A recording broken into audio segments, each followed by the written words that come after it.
الحمد لله نحمده ونستعينه ونستغفره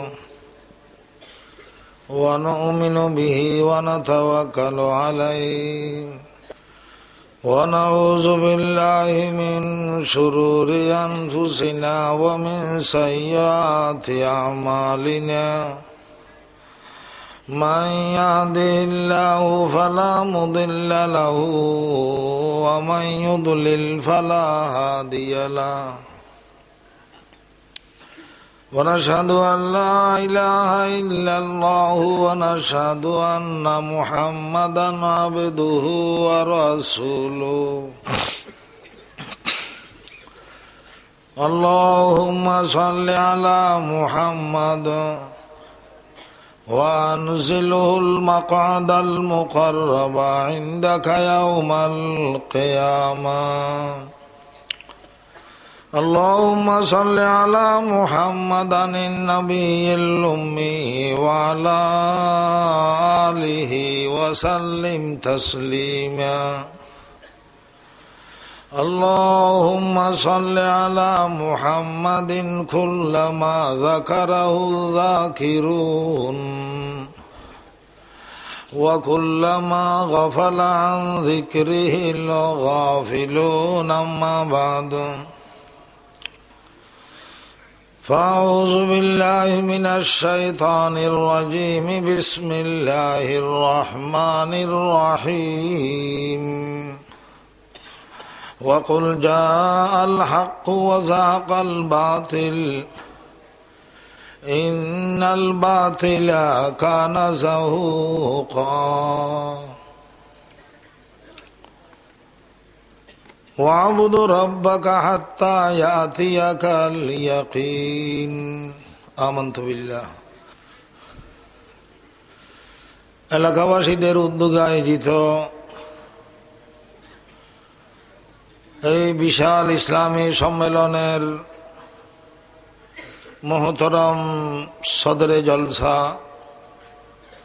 উলামায়ে কেরাম তালেবানে দ্বীন ও মিল্লত সম্মানিত হাজরান মজলিস পর্দার আড়ালে সম্মানিত মহিলারা আল্লাহ জাল্লা জালালুহু ওয়া আম্মা নওয়ালুহুর অশেষ মেহেরবানি কিছু এলাকাবাসী কিছু আমার যুগ ভাইয়েরা মুরব্বিয়ানে কেরামের সুপরামর্শ নিয়ে এখানে বিশাল একটা ইসলামী জলসার ইন্তজাম করেছেন। আল্লাহ তাআলা আমাদেরকে এই পবিত্র মুবারক নুরানি জলসায় আসার বসার তৌফিক দিয়েছেন, আলহামদুলিল্লাহ। জলসা মাহফিলের ইন্তজাম খুব ভালো, খুব সুন্দর, মাশাআল্লাহ। শীতও বেশি নাই, গরমও কি বেশি নেই, ইন্তজাম খুব ভালো। তারপরেও এসে দেখলাম বিছানা হলো খেরের বিছানা। কিসের? খেরের বিছানা। আমার যুবক ভাইদেরকে যদি শাশুড় বাড়িতে এরকম খেরের বিছানার ব্যবস্থা করে, কোনো সময় আর শাশুড় বাড়ি যাবে? প্রয়োজনে নিজের স্ত্রীকে পর্যন্ত তালাক দিয়ে দিবে। বুড়া মুরব্বীদেরকে যদি বিহারি বাড়িতে এরকম খেরের বিছানার ব্যবস্থা করে, আর কোন সময় যাবে? যাবে না। এটাকে অসম্মানী মনে করবে, বেইজ্জতি মনে করবে, রাগ করবে, গোসা করবে। কিন্তু আজকে অনেক সম্মানিত মানুষ, মুআজ্জাজ মানুষ, ইনসান, সম্মানিত মানুষ এই খেরের বিছানায় যে বসছেন, এটাকে কেউ কি অসম্মানী মনে করতেছে? না। কেন? কারণ কি? কারণ হলো এটা শাশুড় বাড়ির আকর্ষণ নয়, এটা বিহারির বাড়ির আকর্ষণ নয়, এটা ঈমানের আকর্ষণ, এটা ঈমান ইসলামের আকর্ষণ। ঈমান ইসলাম রক্ষা করার জন্য ঈমান ইসলামের হেফাজত করার জন্য এর চাইতে আরো বেশি ত্যাগ তিতিক্ষা স্বীকার করতে হবে। তখন ইনশাআল্লাহ কাজ হবে আমাদের। সাহাবায়ে কেরাম, আল্লাহর খাঁটি বান্দারা, মর্দে মুজাহিদরা, বিশেষভাবে সাহাবায়ে কেরাম দ্বীনের জন্য, ঈমানের জন্য, আল্লাহর মহাব্বতের জন্য, রসুলের মহাব্বতের জন্য এর চাইতে কোটি গুণ বেশি ত্যাগ স্বীকার করেছেন। আমরাও তো সে সমাজের মানুষ। সাহাবায়ে কেরাম ঈমান ইসলামকে রক্ষা করার জন্য জান দিয়েছেন, প্রাণ দিয়েছেন, মাল দিয়েছেন, বিবিকে বিধবা বানাইছেন, আপনার ছেলে মেয়েদেরকে এতিম বানাইছেন। ঠিক না ঠিক? সে সমাজের মানুষ আমরা। তাহলে প্রথম থেকে নিয়ত করতে হবে, এই আল্লাহর নবীর রাসূলুল্লাহ সাল্লাল্লাহু আলাইহি সাল্লামের রক্ত মিশ্রিত ধর্ম, এই দ্বীন ইসলামকে রক্ষা করার জন্য প্রয়োজনে কলিজার তাজা রক্ত দিতে হবে। আপনারা মাদ্রাসার ছাত্র, স্কুল কলেজের ছাত্র, ভার্সিটির ছাত্র, ব্যবসায়ী মহল, সকলের প্রতি আমি অনুরোধ করে বলবো, যা কিছু করেন, যে কোনো কাজ আপনারা করতে পারেন, সমস্যা নাই, কিন্তু মনে রাখতে হবে আপনারা আল্লাহর বান্দা এবং নবীর উম্মত। সুতরাং নবীর আনিত এই শরীয়ত, এই দ্বীনের হেফাজতের জন্য যে কোনো বিসর্জন, যে কোনো ত্যাগ তিতিক্ষা স্বীকার করার জন্য সবসময় আমরা প্রস্তুত থাকতে হবে। এই নিয়ত নিয়ে ওয়াজ শুনেন, কাজ হবে। সেরকম কিছু ত্যাগের ইতিহাস, সেরকম কিছু ত্যাগের কোরবানির রেকর্ড কায়েম করতে হবে সাহাবায়ে কেরামের স্টাইলে, সাহাবায়ে কেরামের নমুনায়। মাশাআল্লাহ, আমি অনেক জায়গায় বলে থাকি, এই এত বেশি টুপিদারিওয়ালা মানুষ, এত বেশি টুপিদারিওয়ালা মজমা, এই সমস্ত আমাদের দ্বীনি মজমা একথার সুস্পষ্ট প্রমাণ যে এই দেশের মুসলমানদের, বাংলাদেশের মুসলমানদের ভাগ্য ইসলামের সাথে জড়িত আছে ইনশাআল্লাহ। আমাদের ভাগ্য ইসলামের সাথে কি আছে? জড়িত আছে, আছে, ছিল, আছে, থাকবে ইনশাআল্লাহ। কোনো বাতিল শক্তি, কোনো অপশক্তি আমাদের এই আজম, এই ইমানি জজবাকে ইনশাআল্লাহ খতম করতে পারবে না। ইন তানসুরুল্লাহ ইয়ানসুরকুম ওয়া ইউসাব্বিত আকদামাকুম। ইমানের জন্য, ইসলামের জন্য যত বেশি আমরা কোরবানি দিতে পারি, এগুলো আমাদের আখিরাতে কিয়ামতের মাঠে ইনশাআল্লাহ এগুলো কাজে আসবে। খায়ের, আমি আপনাদের সম্মুখে হঠাৎ করে মনে পড়লো কি বলবো, কোন বিষয়ে আলোচনা করব। সূরা বনী ইসরাঈলের একটি আয়াত, সংক্ষিপ্ত মুখতসর আমি আপনাদের সম্মুখে পাঠ করেছি।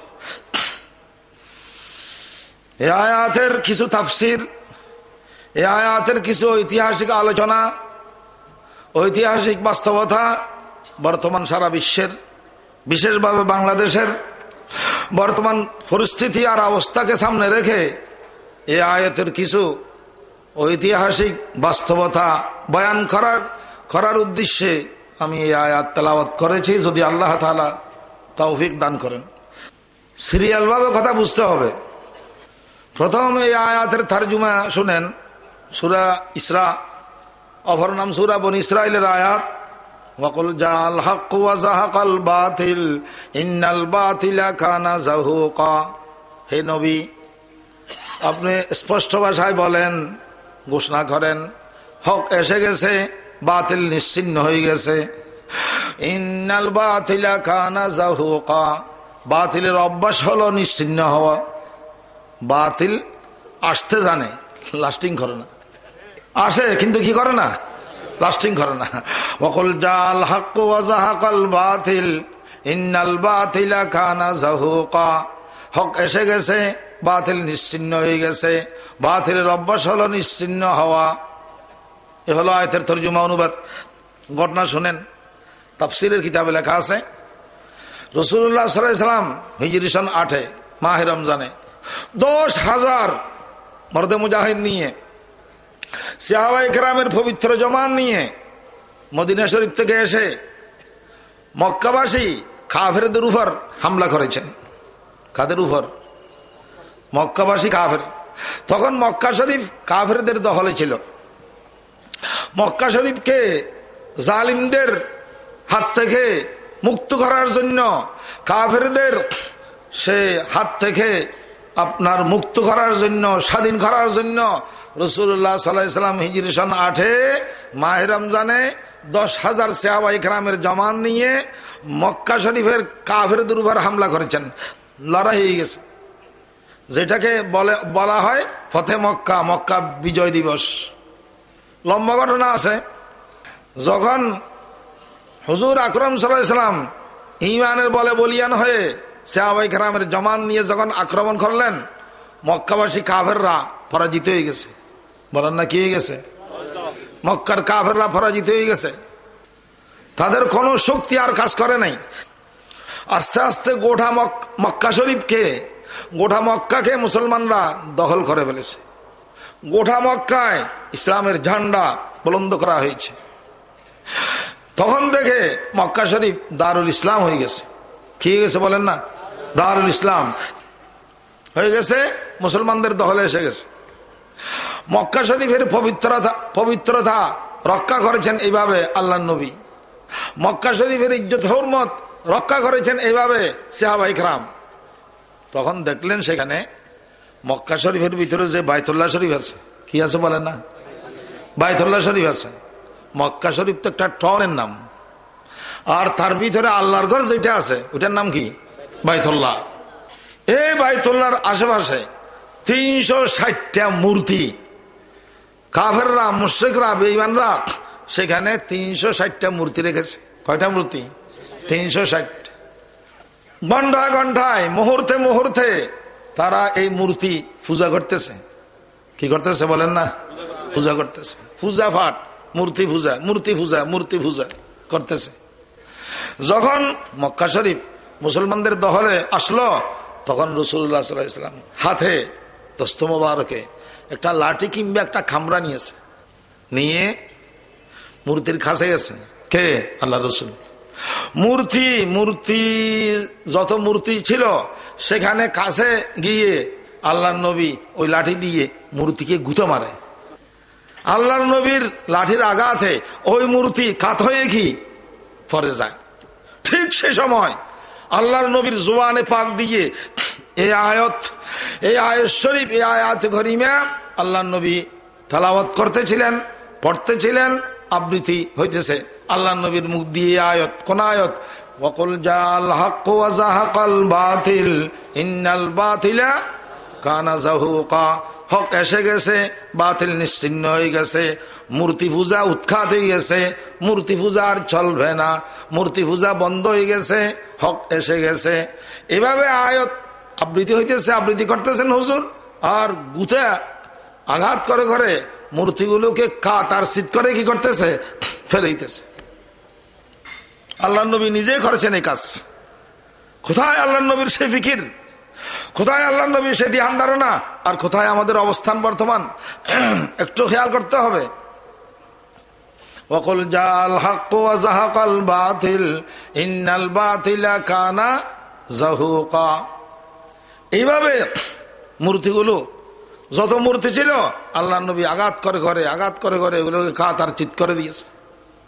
একথা বোঝানোর জন্য, একথা প্রমাণ করার জন্য যে মূর্তির হাতে, মূর্তির কাছে কোন শক্তি বলতে কিছুই নাই। তোমরা কেন মূর্তি পূজা করতেছ?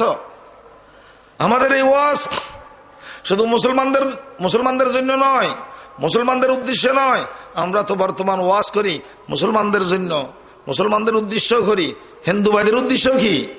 আমাদের এই বয়ান করি আমরা। তারাও আমাদের ভাই, বুঝতেছে না মূর্তি পূজা করতেছে, বুঝতেছে না মূর্তি পূজা করতেছে, না হয় তারাও আমাদের ভাই। কোন হিসাবে ভাই? আদমের সন্তান হিসেবে। তারাও আদমের সন্তান, তারাও আদমের সন্তান, আমরাও আদমের কি সন্তান, ওই হিসাবে ভাই নয়। কিন্তু তারা আদমের সন্তান হয়ে ত্যাজ্য পুত্র হয়ে গেছে। কি হয়ে গেছে বলেন না? ত্যাজ্য পুত্র হয়ে গেছে। আদমের সে লা ইলাহা ইল্লাল্লাহর উপর নাই, আদম আলাইহিস সালাম সর্বপ্রথম এসে দাওয়াত দিয়েছেন লা ইলাহা ইল্লাল্লাহ, আদমু সফিউল্লাহ। লা ইলাহা ইল্লাল্লাহর অর্থ কি? আল্লাহ ছাড়া, আল্লাহ ব্যতীত কোনো মাবুদ নাই, আল্লাহ ব্যতীত সজিদের উপযুক্ত আর কেউ নাই। সমস্ত যাবতীয় ইবাদত বندگی সজিদার মালিক কে? আল্লাহ। মানুষ আশরাফুল মাখলুকাত, মানুষের এই কপালের দাম আছে। মানুষের কপাল মানুষের সামনে ঝুঁকতে পারে না, মানুষের কপাল মূর্তির সামনে, মানুষের এই কপাল মূর্তির সামনে কি করতে পারে না? ঝুঁকতে পারে না। মানুষের কপাল চন্দ্রের সামনে, সূর্যের সামনে, বটগাছের সামনে, তুলসী গাছের সামনে এবং মূর্তির সামনে, এই আশরাফুল মাখলুকাত মানুষের কপাল কি করতে পারে না? বলেন না, ঝুঁকতে পারে না। মানুষের কপাল একমাত্র ঝুঁকতে পারে কার দরবারে? আল্লাহর দরবারে। লা তাসজুদু লিশ-শামসি ওয়ালা লিল-কমার ওয়াসজুদু লিল্লাহিল্লাযী খালাকাহুন্না ইন কুনতুম ইয়্যাহু তা'বুদুন। এটাই আমাদের সকলের বাবা হযরত আদমের দাওয়াত। কিন্তু আদমের এই নীতির উপর, আদমের এই কথার উপর ওরা নাই, আমরা আছি আলহামদুলিল্লাহ। আমরা ত্যায্য পুত্র নয়। ওরা কি? যারা মূর্তি পূজা করে, যারা দরগা পূজা করে, যারা মাজার পূজা করে, যারা মূর্তি পূজা করবে, তুলসী গাছ পূজা করবে, বট গাছ পূজা করবে, চন্দ্র পূজা করবে, সূর্য পূজা করবে, তারা আদমের সন্তান, কিন্তু ত্যায্য পুত্র সন্তান। আলহামদুলিল্লাহ, খুশির সহিত বলতে পারবো আমরাই আদমের আসল সন্তান। সেজন্য বেশ কমে গেছে খায়ের। তো তারাও আমাদের সেই সবাই, আমরা ওয়াজ বয়ান তাদের উদ্দেশ্য করব। আল্লাহর রসুল মুহাম্মদ সাল্লাল্লাহু আলাইহি ওয়াসাল্লাম প্রমাণ করেছেন, দেখো আমার লাঠির গুতের আঘাতে মূর্তিগুলো কাতার চিত হয়ে পড়তেছে। তাহলে মূর্তির কাছে কোনো কি নেই? বলেন না, ক্ষমতা নাই। মূর্তি লাভ করতে পারে না, ক্ষতিও কি করতে পারে না। তাওহীদের বয়ান, আল্লাহর একত্ববাদের বয়ান, প্র্যাকটিক্যাল বয়ান, এগুলো আমি মারফতি বয়ান করতেছি না। কিরকম বয়ান? প্র্যাকটিক্যাল বয়ান। মারফতি বয়ানও আছে, ওগুলো দরকারি, কিন্তু এখন বর্তমান প্র্যাকটিক্যাল বয়ান করতে হবে বেশি। বাস্তব জগতের সাথে মিলিয়ে কথা বলতে হবে, বুঝতে হবে। দেখেন, মূর্তি সম্পর্কে আল্লাহ তাআলা কোরআনে কারিমে অনেক স্পষ্ট বয়ান করেছেন। ইয়া আইয়ুহান নাস দরিবা মাসালুন ফাসতামিউ লাহু। আল্লাহ তাআলা বলেছেন, হে লোক সকল, একটা মেসাল শুনো, একটা উদাহরণ শুনো। ইন্নাল্লাযীনা তাদউনা মিন দুনিল্লাহি লা ইয়াখলুকু যুবাবান ওয়ালা ইয়াজতামাউ লাহু। কোরআনের বয়ান, আল্লাহর কোরআনের আয়াত। তোমরা যে মূর্তির উপাসনা করতেছ, হ্যাঁ, যে মূর্তির কি উপাসনা করতেছ, যে মূর্তি পূজা করতেছ, সেই মূর্তি সমস্ত মূর্তি যদি একত্রিত হয়ে চেষ্টা করে, একটা মাছি বানাতে পারবে না। কথা ঠিক না বেঠিক? পৃথিবীর সমস্ত মূর্তি একসাথে যদি চেষ্টা করে, মেহনত করে, একটা মাছি সৃষ্টি করতে পারবে? আল্লাহ তাআলা বলতেছেন, ইন্নাল্লাযীনা তাদউনা মিন দুনিল্লাহি লা ইয়াখলুকু যুবাবান ওয়ালা ইয়াজতামাউ লাহুর অর্থ কি? তারা যদি সমস্ত মূর্তিরা একত্রিত হয়ে যদি একাডেমি করে, আঞ্জুমান করে, তারপরেও একটা মাছি কি করতে পারবে না? বানাতে পারবে না। আরে মাছি সৃষ্টি করা তো দূরের কথা। আল্লাহ তাআলা বলতেছেন কোরআনের আয়াতে, মাছি সৃষ্টি করা তো দূরের কথা। ওয়া ইন ইয়াসলুবুহুমুয যুবাবু শাইআল লা ইয়াস্তানকিযুনা মিনহু। যারা মূর্তি পূজারী, তারা অনেক সময় মূর্তির সামনে কিছু মিষ্টি রাখে। কি রাখে? তাদের সে বানাওয়াট খোদা মূর্তির সামনে কি রাখে বলেন না? মিষ্টি রাখে। মূর্তি কি মিষ্টি খেতে পারবে? তাদের সেই বাতিল খোদা, বানাওয়াট খোদা কি মিষ্টি খেতে পারবে? কিছুই তো করতে পারে না। কিন্তু মাছের জন্য সুবিধা হয়ে গেছে, ওই মিষ্টি খার জন্য মাছের জন্য সুবিধা হয়ে গেছে। আল্লাহ তাআলা বলেছেন, কোরআন নিয়ে গবেষণা করো, কোরআনের আয়াত নিয়ে গবেষণা করেন, স্পষ্ট হয়ে যাবে হাকিকত, বাস্তব জিনিস সামনে আসবে ইনশাআল্লাহ। আল্লাহ তাআলা বলেছেন, ওয়াইয়াসলুবুহুমুয যুবাব, মূর্তির সামনে যে মিষ্টি রাখা হলো, সে মিষ্টি যদি টেনে টেনে মাছি যদি টেনে টেনে ওই মিষ্টিগুলো কি করে খায়, মিষ্টিগুলো যদি সেখান থেকে মাছি টেনে টেনে নিয়ে যায়, ওই মূর্তি কি মাছিকে তাড়াতে পারবে? মাছিকে মারতে পারবে? নাউজুবিল্লাহ, সি সি, কিরকম লজ্জাজনক বিষয়। যে মূর্তি মাছি তাড়াতে পারে না, যে মূর্তি মাছিকে মারতে পারে না, সেই মূর্তির কোনো কি ক্ষমতা আছে? নাই।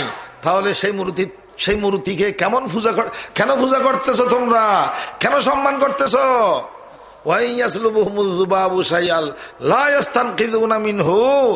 এইরকম অদম অপারক কোন শক্তি নেই, কোনো কিছু করার শক্তি নেই, মাছি পর্যন্ত তাড়াতে পারে না, সেই মূর্তিকে তোমরা কেন সম্মান করতেছো, কেন পূজা করতেছো?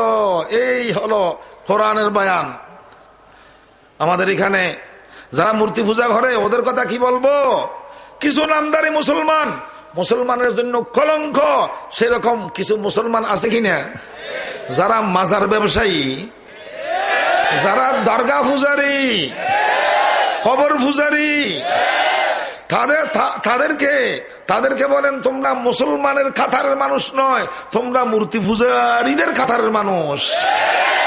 তারা আমাদের কাতারের মানুষ নয়, তারা মূর্তি পূজারীদের কি কাতারের মানুষ। কেমন লজ্জাজনক বিষয়। মুসলমানের নাম ব্যবহার করে, আব্দুল্লাহ, আব্দুর রহমান, আব্দুল মালিক নাম ব্যবহার করে, মুসলমানের ঘরে জন্ম লাভ করে, আবার দরগা পূজা করে, মাজার পূজা করে, মাজার ব্যবসা করে। আছে কিনা সেরকম? এটা আমাদের জন্য বড়, মুসলমান জাতির জন্য এটা বড় কলঙ্কের বিষয়। তারা নামদারি কিছু মুসলমান জাতির জন্য কলঙ্ক হয়ে গেছে। তারও একটু সাবধান হওয়া দরকার। কি হওয়া দরকার বলেন না? সাবধান হওয়া দরকার। আমি তখন বাবুনগর মাদ্রাসায় ছিলাম, আমার নিজস্ব ঘটনা।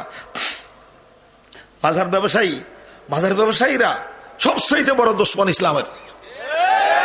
মনে রাখবেন, এটা কোনো মামুলি জিনিস নয়। আমি বাবুনগর মাদ্রাসায় ছিলাম, ধর্মপুর থেকে ওয়াজ করে আসতেছি ভোরবেলায়, রাত্রে ওয়াজ ছিল, রাত্রে ওয়াজ করেছি, আসতেছি সকালে, প্রায় 7টা-8টা হয়ে গেছে বেলা। গাড়ির উপর ছিলাম, বিশ্বাস করেন, হঠাৎ করে নজর গেল এক আল্লাহর মাখলুকের দিকে।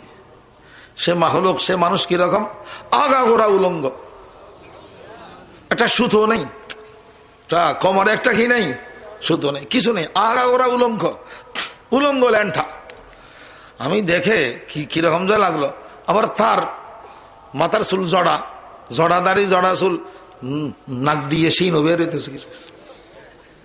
কিন্তু এই ভদ্রলোক, এই শিক্ষিত লোকরা, ভদ্রলোক সেখানে যারা ছিল, তারা ওই উলঙ্গ বাবা, ল্যান্ডা বাবার হাতের ভিতরে 10 টাকার নোট, 20 টাকার নোট, 50 টাকার নোট তাকে হাদিয়ে দিতেছে। কি দিতেছে বলেন না? হাদিয়ে, 10 টাকা, 20 টাকা, 50 টাকা। আপনি যদি সেখানে বলেন, হেই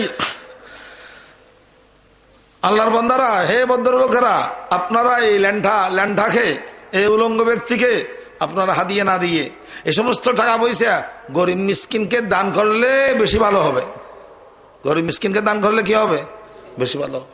এই কথা যদি আপনি বলেন ওদেরকে, ওরা মানে বুঝেন তো ভান্ডারি, ওরা মানে খারা ভান্ডারি, মাজার ব্যবসায়ী, ওদেরকে যদি আপনি এই কথা বলেন, আটরশিওয়ালাকে যদি এই কথা বলেন, চন্দ্রপুরীদেরকে যদি এই কথা বলেন, তারা একটা গরম গরম ফতোয়া দেয়।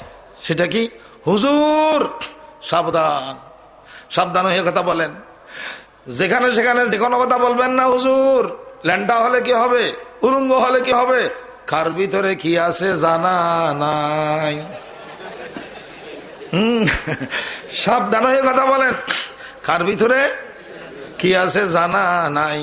আমি তাদের উত্তরে বলবো, আরে কার ভিতরে কি আছে জানা কেন থাকবে না? সে তো উলঙ্গ হয়ে সবকিছু দেখাইয়ে দিয়েছে।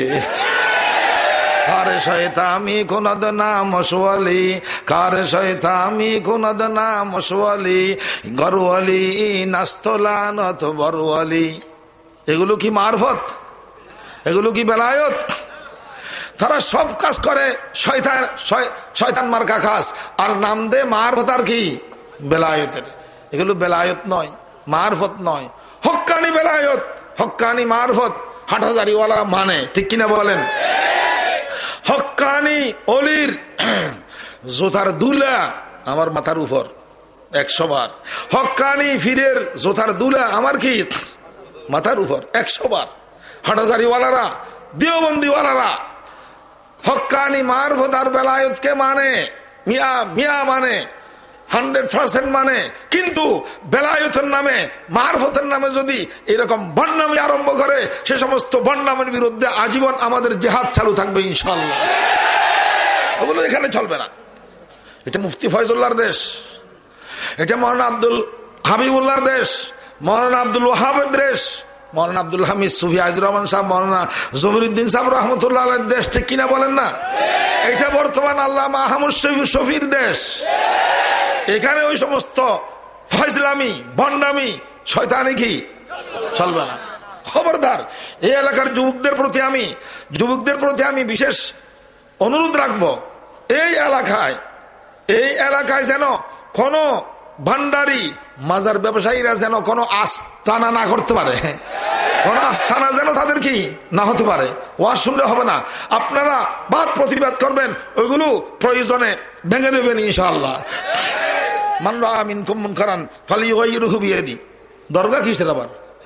দরগা, মাজার, ওরস, এই সমস্ত ওরসন নবী, আপনার এই সমস্ত মাজার ব্যবসা, খবর পূজা, মাজার পূজা, এগুলো সব শয়তানি কাজ। বলেন এগুলো কি শরীয়তের সাথে, দ্বীনের সাথে এগুলোর কোনো কিনে সম্পর্ক নাই।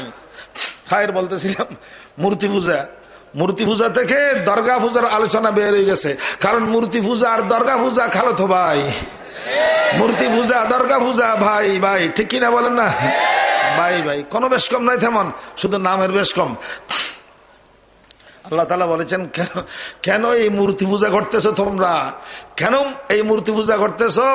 মূর্তিরা তো একটা মাছিও কি করতে পারে না, মারতে পারে না, তাড়াতে কি পারে না। তাওহীদের বয়ান, ঈমানের বয়ান, আকীদার বয়ান। ওয়া ইয়াসলুবুহুমুয যুবাবু শাইআল লা ইস্তানকিযুনা মিনহু দাউফাত তালিব ওয়াল মাতলুব। কোরআন হাদিসের ভিতরে সবকিছু আছে। তো বলতেছিলাম মূর্তি পূজার কথা। রাসূলুল্লাহ সাল্লাল্লাহু আলাইহি ওয়াসাল্লাম হিজরি সন 8-এ মক্কা শরীফ দখল করার পর সমস্ত মূর্তিকে কাচিত করে ভেঙে দিয়েছেন কে? রাসূলুল্লাহ সাল্লাল্লাহু আলাইহি ওয়াসাল্লাম। মূর্তি পূজার নাফাকি থেকে বাইতুল্লাহকে প্রথম পবিত্র করলেন কে? বলেন না, হযরত মুহাম্মদ মুস্তাফা সাল্লাল্লাহু আলাইহি ওয়াসাল্লাম। ওয়াকুল জাল হক ওয়া যাহাকাল বাতিল ইন্নাল বাতিলা কানা যাহুকা।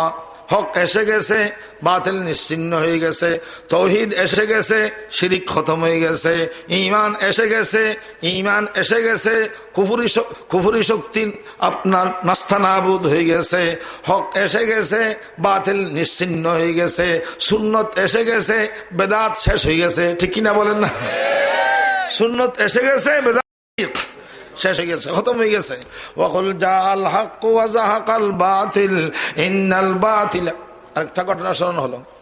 এক সময় মুসলিম শরীফও আছে, মেরকাত শরহে মিশকাত কিতাবেও আছে ঘটনা। এক সময় রাসূলুল্লাহ সাল্লাল্লাহু আলাইহি ওয়াসাল্লাম ফজরের নামাজ শেষ করার পর বসছেন। মুসল্লিরাও আছেন, সাহাবায়ে কেরামরাও আছেন। তারা কিছু কিছু আলোচনা করতেছে।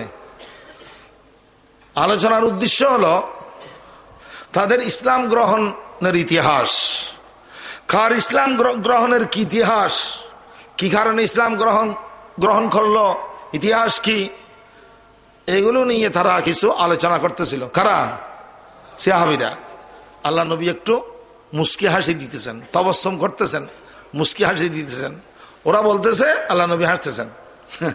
সেখানে ঘটনা লেগেছে মেরকাত শরহে মিশকাত কিতাবে, যে একজন সাহাবী বলতেছেন, হুজুর একটু শুনেন, আমার ইসলাম গ্রহণের ইতিহাস খুব সুন্দর ইতিহাস। ইসলাম গ্রহণের ইতিহাস কি? খুব সুন্দর। বলো। হুজুর আমি একটা মূর্তি বানাইছি নিজের হাতে। মূর্তি পূজারীরা যে মূর্তি পূজা করে ওইগুলো কি মূর্তি তাদেরকে বানায় না, তারা মূর্তিকে বানায়? এটা খেয়াল করেন নাই? মূর্তি পূজা করতেছে, মূর্তিকে খোদার মতো মনে করতেছে, কিন্তু মূর্তি তো তাদেরকে বানায় না, মূর্তি তো কিছু করতে পারে না, বরং তারা নিজের হাতে কি বানায় বলেন না, বান্দা খোদাকে বানায়। আসল নিয়ম কিরকম? খোদা বান্দাকে সৃষ্টি করবে। আসল খোদা যদি হয়, খোদা বান্দাকে বানাবে, সৃষ্টি করবে। এখন উল্টো হয়ে গেছে, বান্দা কি বানায়? খোদা বানায়। যে বান্দা খোদা বানাবে সেই খোদা কি খোদা হবে না আর কি হবে? খোদাকে কি আবার বানাতে হয়? কি বলেন? খোদাকে বানাতে হয় না খোদা বানায়? খোদা নিজেই বানায়। খোদাকে অন্য কোনো শক্তি বানাতে পারে না, বানাতে হয় না, কিন্তু তারা নিজের হাতে বানায়। তো এই সাহাবী বলতেছে, আমি একটা মূর্তি বানাইছি হুজুর, আটা, ঘি, চিনি, দুধ। তাদের এই বানাওয়াট খোদা, বাতাল খোদার ফর্মুলা আইটেম কি কি বলেন না? 4টে, আটা, ঘি, দুধ, চিনি। বাস্তব করে না, কিতাবে আছে। হুজুর হাত আছে, আঙ্গুল আছে আমার এই খোদার, এই মূর্তির খুব সুন্দর। আমি হুজুর এই মূর্তির পূজা করতেছি, উপাসনা করতেছি, লাভ ক্ষতির মালিক মনে করতেছি, লাভ নোকসানের কি মনে করতেছি? মালিক মনে করতেছি। অনেক শ্রদ্ধার পাত্র আমার, অনেক শ্রদ্ধা করতেছি। হুজুর ঘটনা চক্রে একদিন আমার বেশি ক্ষুধা লাগছে। এই যে হাসতেছেন, আল্লাহ নবীর সুন্নত আদায় হইতেছে। এই ঘটনা শোনার পর আল্লাহ নবীও কি হাসছেন। হ্যাঁ, আমার হুজুর ক্ষুধা লাগছে। তো আমি চিন্তা ভাবনা করলাম, আরে আশেপাশে কোনো দোকান নাই, কোনো খানার ব্যবস্থা নাই, নাস্তা পানির কি নেই বলেন না, ব্যবস্থা নাই। আমি কি করবো? অস্থির হয়েছে ক্ষুদায়। হঠাৎ করে আমার খেয়াল হলো, আরে আমি এদিক সেদিক কেন যাব? আমি দোকানপাট কেন তালাশ করব? আলহামদুলিল্লাহ, আজকে তো আমার খোদাই আমার জন্য ভালো নাস্তা। কারণ এখানে ঘিও আছে, আটো আছে, দুধও আছে, চিনিও আছে, একসাথে সবকিছু আছে। খোদাই আমার ভালো নাস্তা। কিরকম ঘটনা দেখেন। হুজুর চিন্তা ভাবনা করলাম, ভয় লাগতেছে, আবার ভয় লাগতেছে, কিন্তু ফেটের অবস্থাও কি বেশি খারাপ, বেশি ক্ষুধা লাগছে। তারপরেও সাহস করে হুজুর গেলাম, গিয়ে প্রথম আমার ওই বানাওয়াট খোদা, ওই মূর্তির নাকটা ধরে ভেঙে খেয়ে ফেললাম। তারপর কান, তারপর হাত, সব কিছু আপনার ভেঙে ভেঙে আমি কি করেছি? খেয়ে ফেলেছি।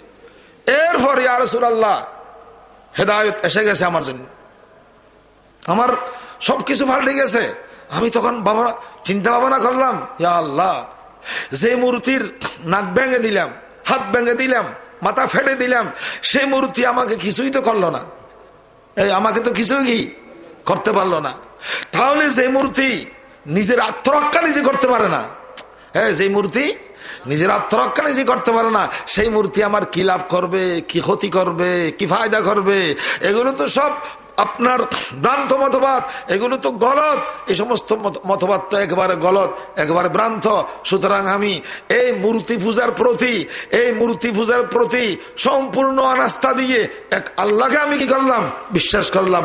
আশহাদু আল্লা ইলাহা ইল্লাল্লাহ ওয়া আশহাদু আন্না মুহাম্মাদান আবদুহু ওয়া রাসূলুহু। কলমা পড়ে কি হয়ে গেছে?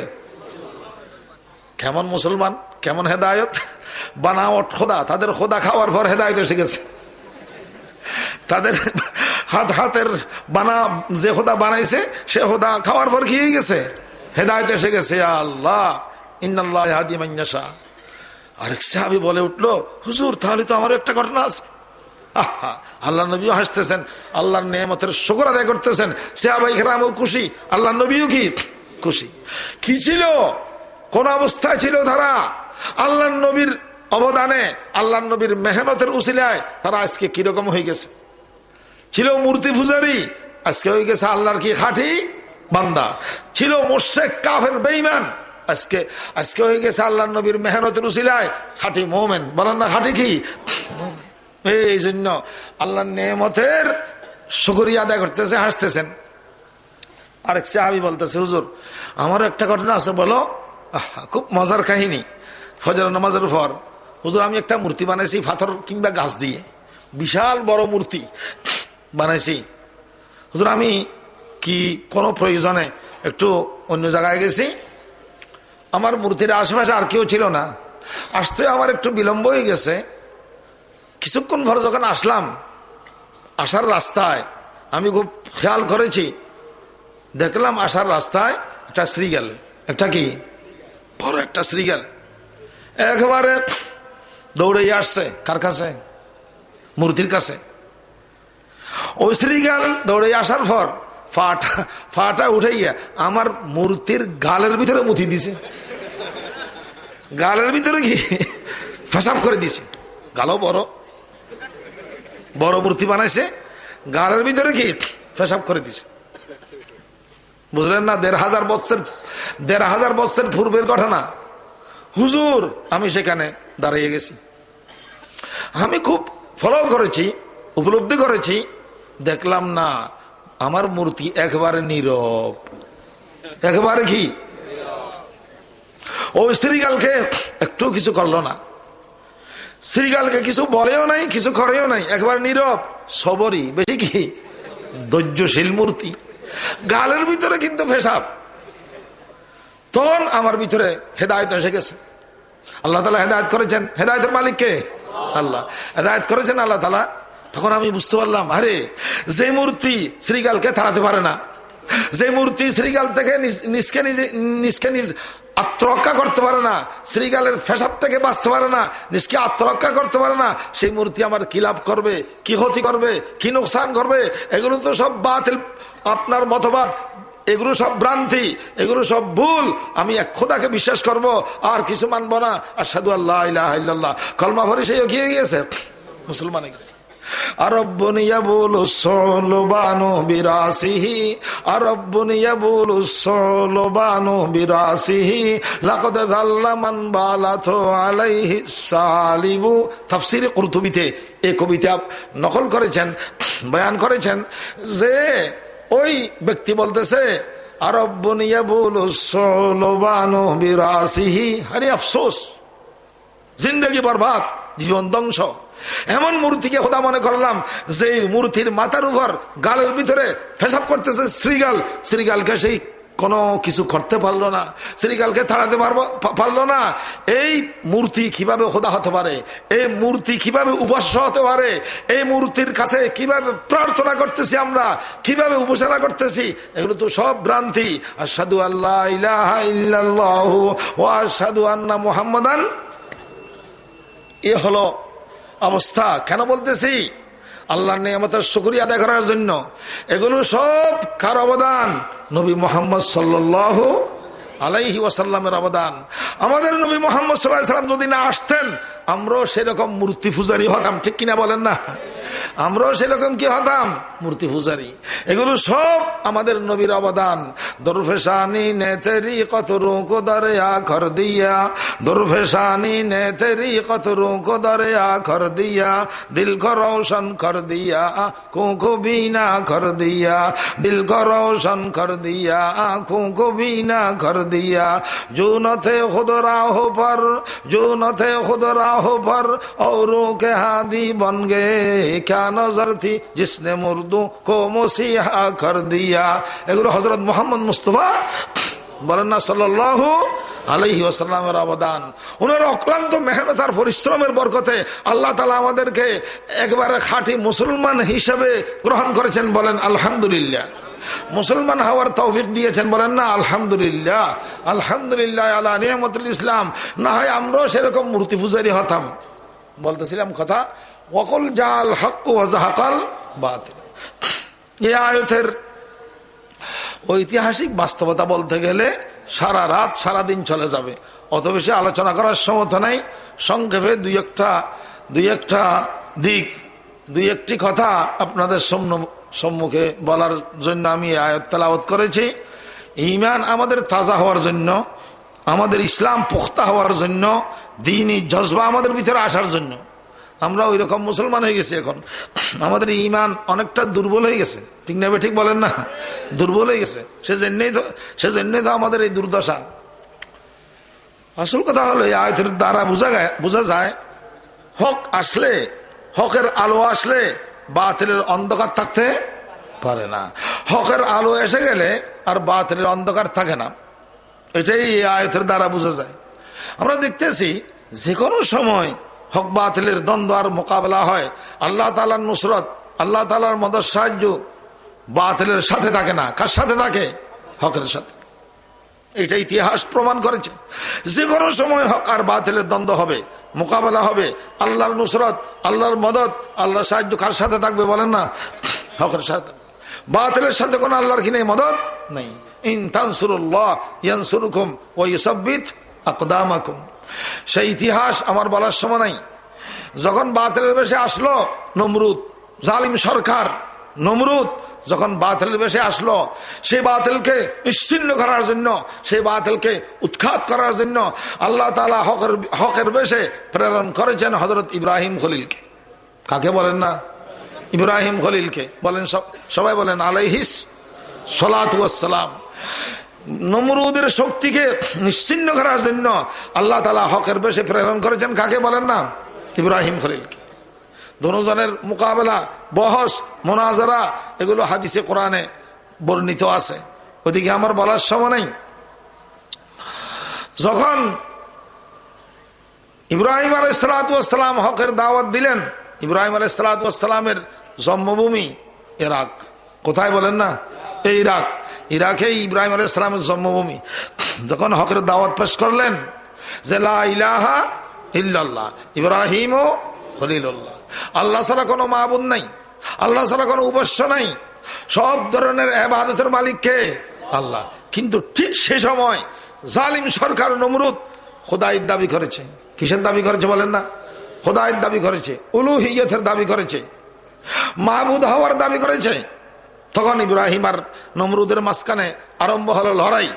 প্রথম বহস, তর্ক, তারপর অন্যান্য অনেক কিছু আরম্ভ হয়ে গেছে, লম্বা ঘটনা। যখন নমরুদ দেখলো যে ইব্রাহিম আলাইহিস সালামের এই শক্তিকে কাবু করার কোনো উপায় নেই, ইব্রাহিমের এই শক্তিকে, ঈমানি শক্তিকে কাবু করার কোনো কি নেই, উপায় নাই, তখন নমরুদ কিছু তার সন্ত্রাসী দল, সন্ত্রাসী গ্রুপকে নিয়ে পরামর্শ করলো। পরামর্শের মাধ্যমে এই সিদ্ধান্ত করলো ক্বালু বুনু লাহু বুনিয়ানান ফালকুহু ফিল জাহিম। কোরআনের ঘটনা, ঈমান তাজা হওয়ার জন্য। তখন নমরুদ বলেছে তার সন্ত্রাসী গ্রুপ সহ, ক্বালু বুনু লাহু বুনিয়ানান ফালকুহু ফিল জাহিম, এক আতিশখানা বানালো, থানবী তরজমা, অর্থাৎ একটা ঘর নির্মাণ করো, ঘরের ভিতরে দাও দাও করে আগুন জ্বালাইয়া দাও। আগুন কি করো? জ্বালাইয়া দাও। সেই আগুনের ভিতরে ইব্রাহিমকে নিক্ষেপ করা হোক, ইব্রাহিমকে ফেলে দেওয়া হোক, নিক্ষেপ করা হোক, ইব্রাহিম যেন ধ্বংস হয়ে যায়। ক্বালু বুনু লাহু বুনিয়ানান ফালকুহু ফিল জাহিম। লম্বা ঘটনা আছে। মিনজিনিক হাতিয়ারের মাধ্যমে ইব্রাহিম আলাইহিস সালামকে হাত পা বেঁধে সেখানে নিক্ষেপ করতেছে। কি করতেছে বলেন না? ঠিক সেই নাজুক সময় আরশের ফেরেশতা, আসমানের ফেরেশতা জিবরিল ফেরেশতা দৌড়ে আসছে। আসছে কার কাছে? ইব্রাহিম খলিলের কাছে। হে ভাই ইব্রাহিম খলিল, জিবরিল ফেরেশতা বলতেছে, হে ভাই ইব্রাহিম খলিল, অবস্থা তো বেশি নাজুক, মুসিবত তো বড়, বিপদ তো বড়, কোন সাহায্য মদত লাগবে কিনা বলেন না? আমি আপনার সাহায্য করার জন্য আসছি, এই নাজুক অবস্থায় মদত করার জন্য আসছি আমি। জিবরিল ফেরেশতা, জিবরিল ফেরেশতার ফাঁকা ডানা কয়শ? 600। খোদার কসম, আল্লাহর কসম, জিবরিল ফেরেশতার যেই 600 ডানা আছে, এখনো আছে, তখনও ছিল, এক ডানা, এক ফাঁকার শক্তিকে যদি এক ফাল্লায় রাখেন, আর বর্তমান আমেরিকা, রাশিয়া, ফ্রান্স, ব্রিটেনের সমস্ত পরমাণু সহ সমস্ত শক্তিকে যদি আরেক ফাল্লায় রাখেন, খোদার কসম, আল্লাহর কসম, জিবরাইলের একটা ডানার শক্তির ফাল্লা অনেকটা কি হবে? ভারী হবে। কোন সন্দেহ আছে? ওয়াজিবরিলু রাসূলুল্লাহি ফিনা, ওয়াজিবরিলু রাসূলুল্লাহি ফিনা, ওয়া রূহুল কুদস লাইসা লাহু কাফাউ। মুসলিম শরীফের শের। জিবরাইল সেরকম শক্তিশালী ফেরেশতা, একটা ডানার শক্তি সমস্ত দুনিয়ার ফরাশক্তির মোকাবেলায় ওই ডানার ফাল্লা, ওই ডানার শক্তির ফাল্লা অনেকটা কি হবে বলেন না? ভারী হবে। তো জিবরাইল আলাইহিস সালাতু ওয়াস সালাম বলেছেন, হে ভাই ইব্রাহিম খলিল, লাগবে কি সাহায্য, মদত কি লাগবে বলেন, আমি সাহায্য করব। খুব খেয়াল করবেন, তাফসিরে মুজহিরির ভাষ্য অনুযায়ী বলবো, তখন ইব্রাহিম খলিল জিবরিল ফেরেশতাকে উত্তরে বলেছেন আম্মা ইলাইকা ফালা, আম্মা ইলাইকা ফালা। ও ভাই জিবরাইল আসছেন মাথার উপর, শুকরিয়া জানাই। আমি সাহায্যের মুখাপেক্ষী, আমি মদদের মহতাজ, কিন্তু জিবরাইল এই মুহূর্তে আমি আপনার মদত কামনা করি না, আপনার সাহায্য আমি কি করি না, চাই না। এই মুহূর্তে আমি আপনার কাছে কোনো সাহায্য তলব করার জন্য, সাহায্য চাওয়ার জন্য রাজি নেই।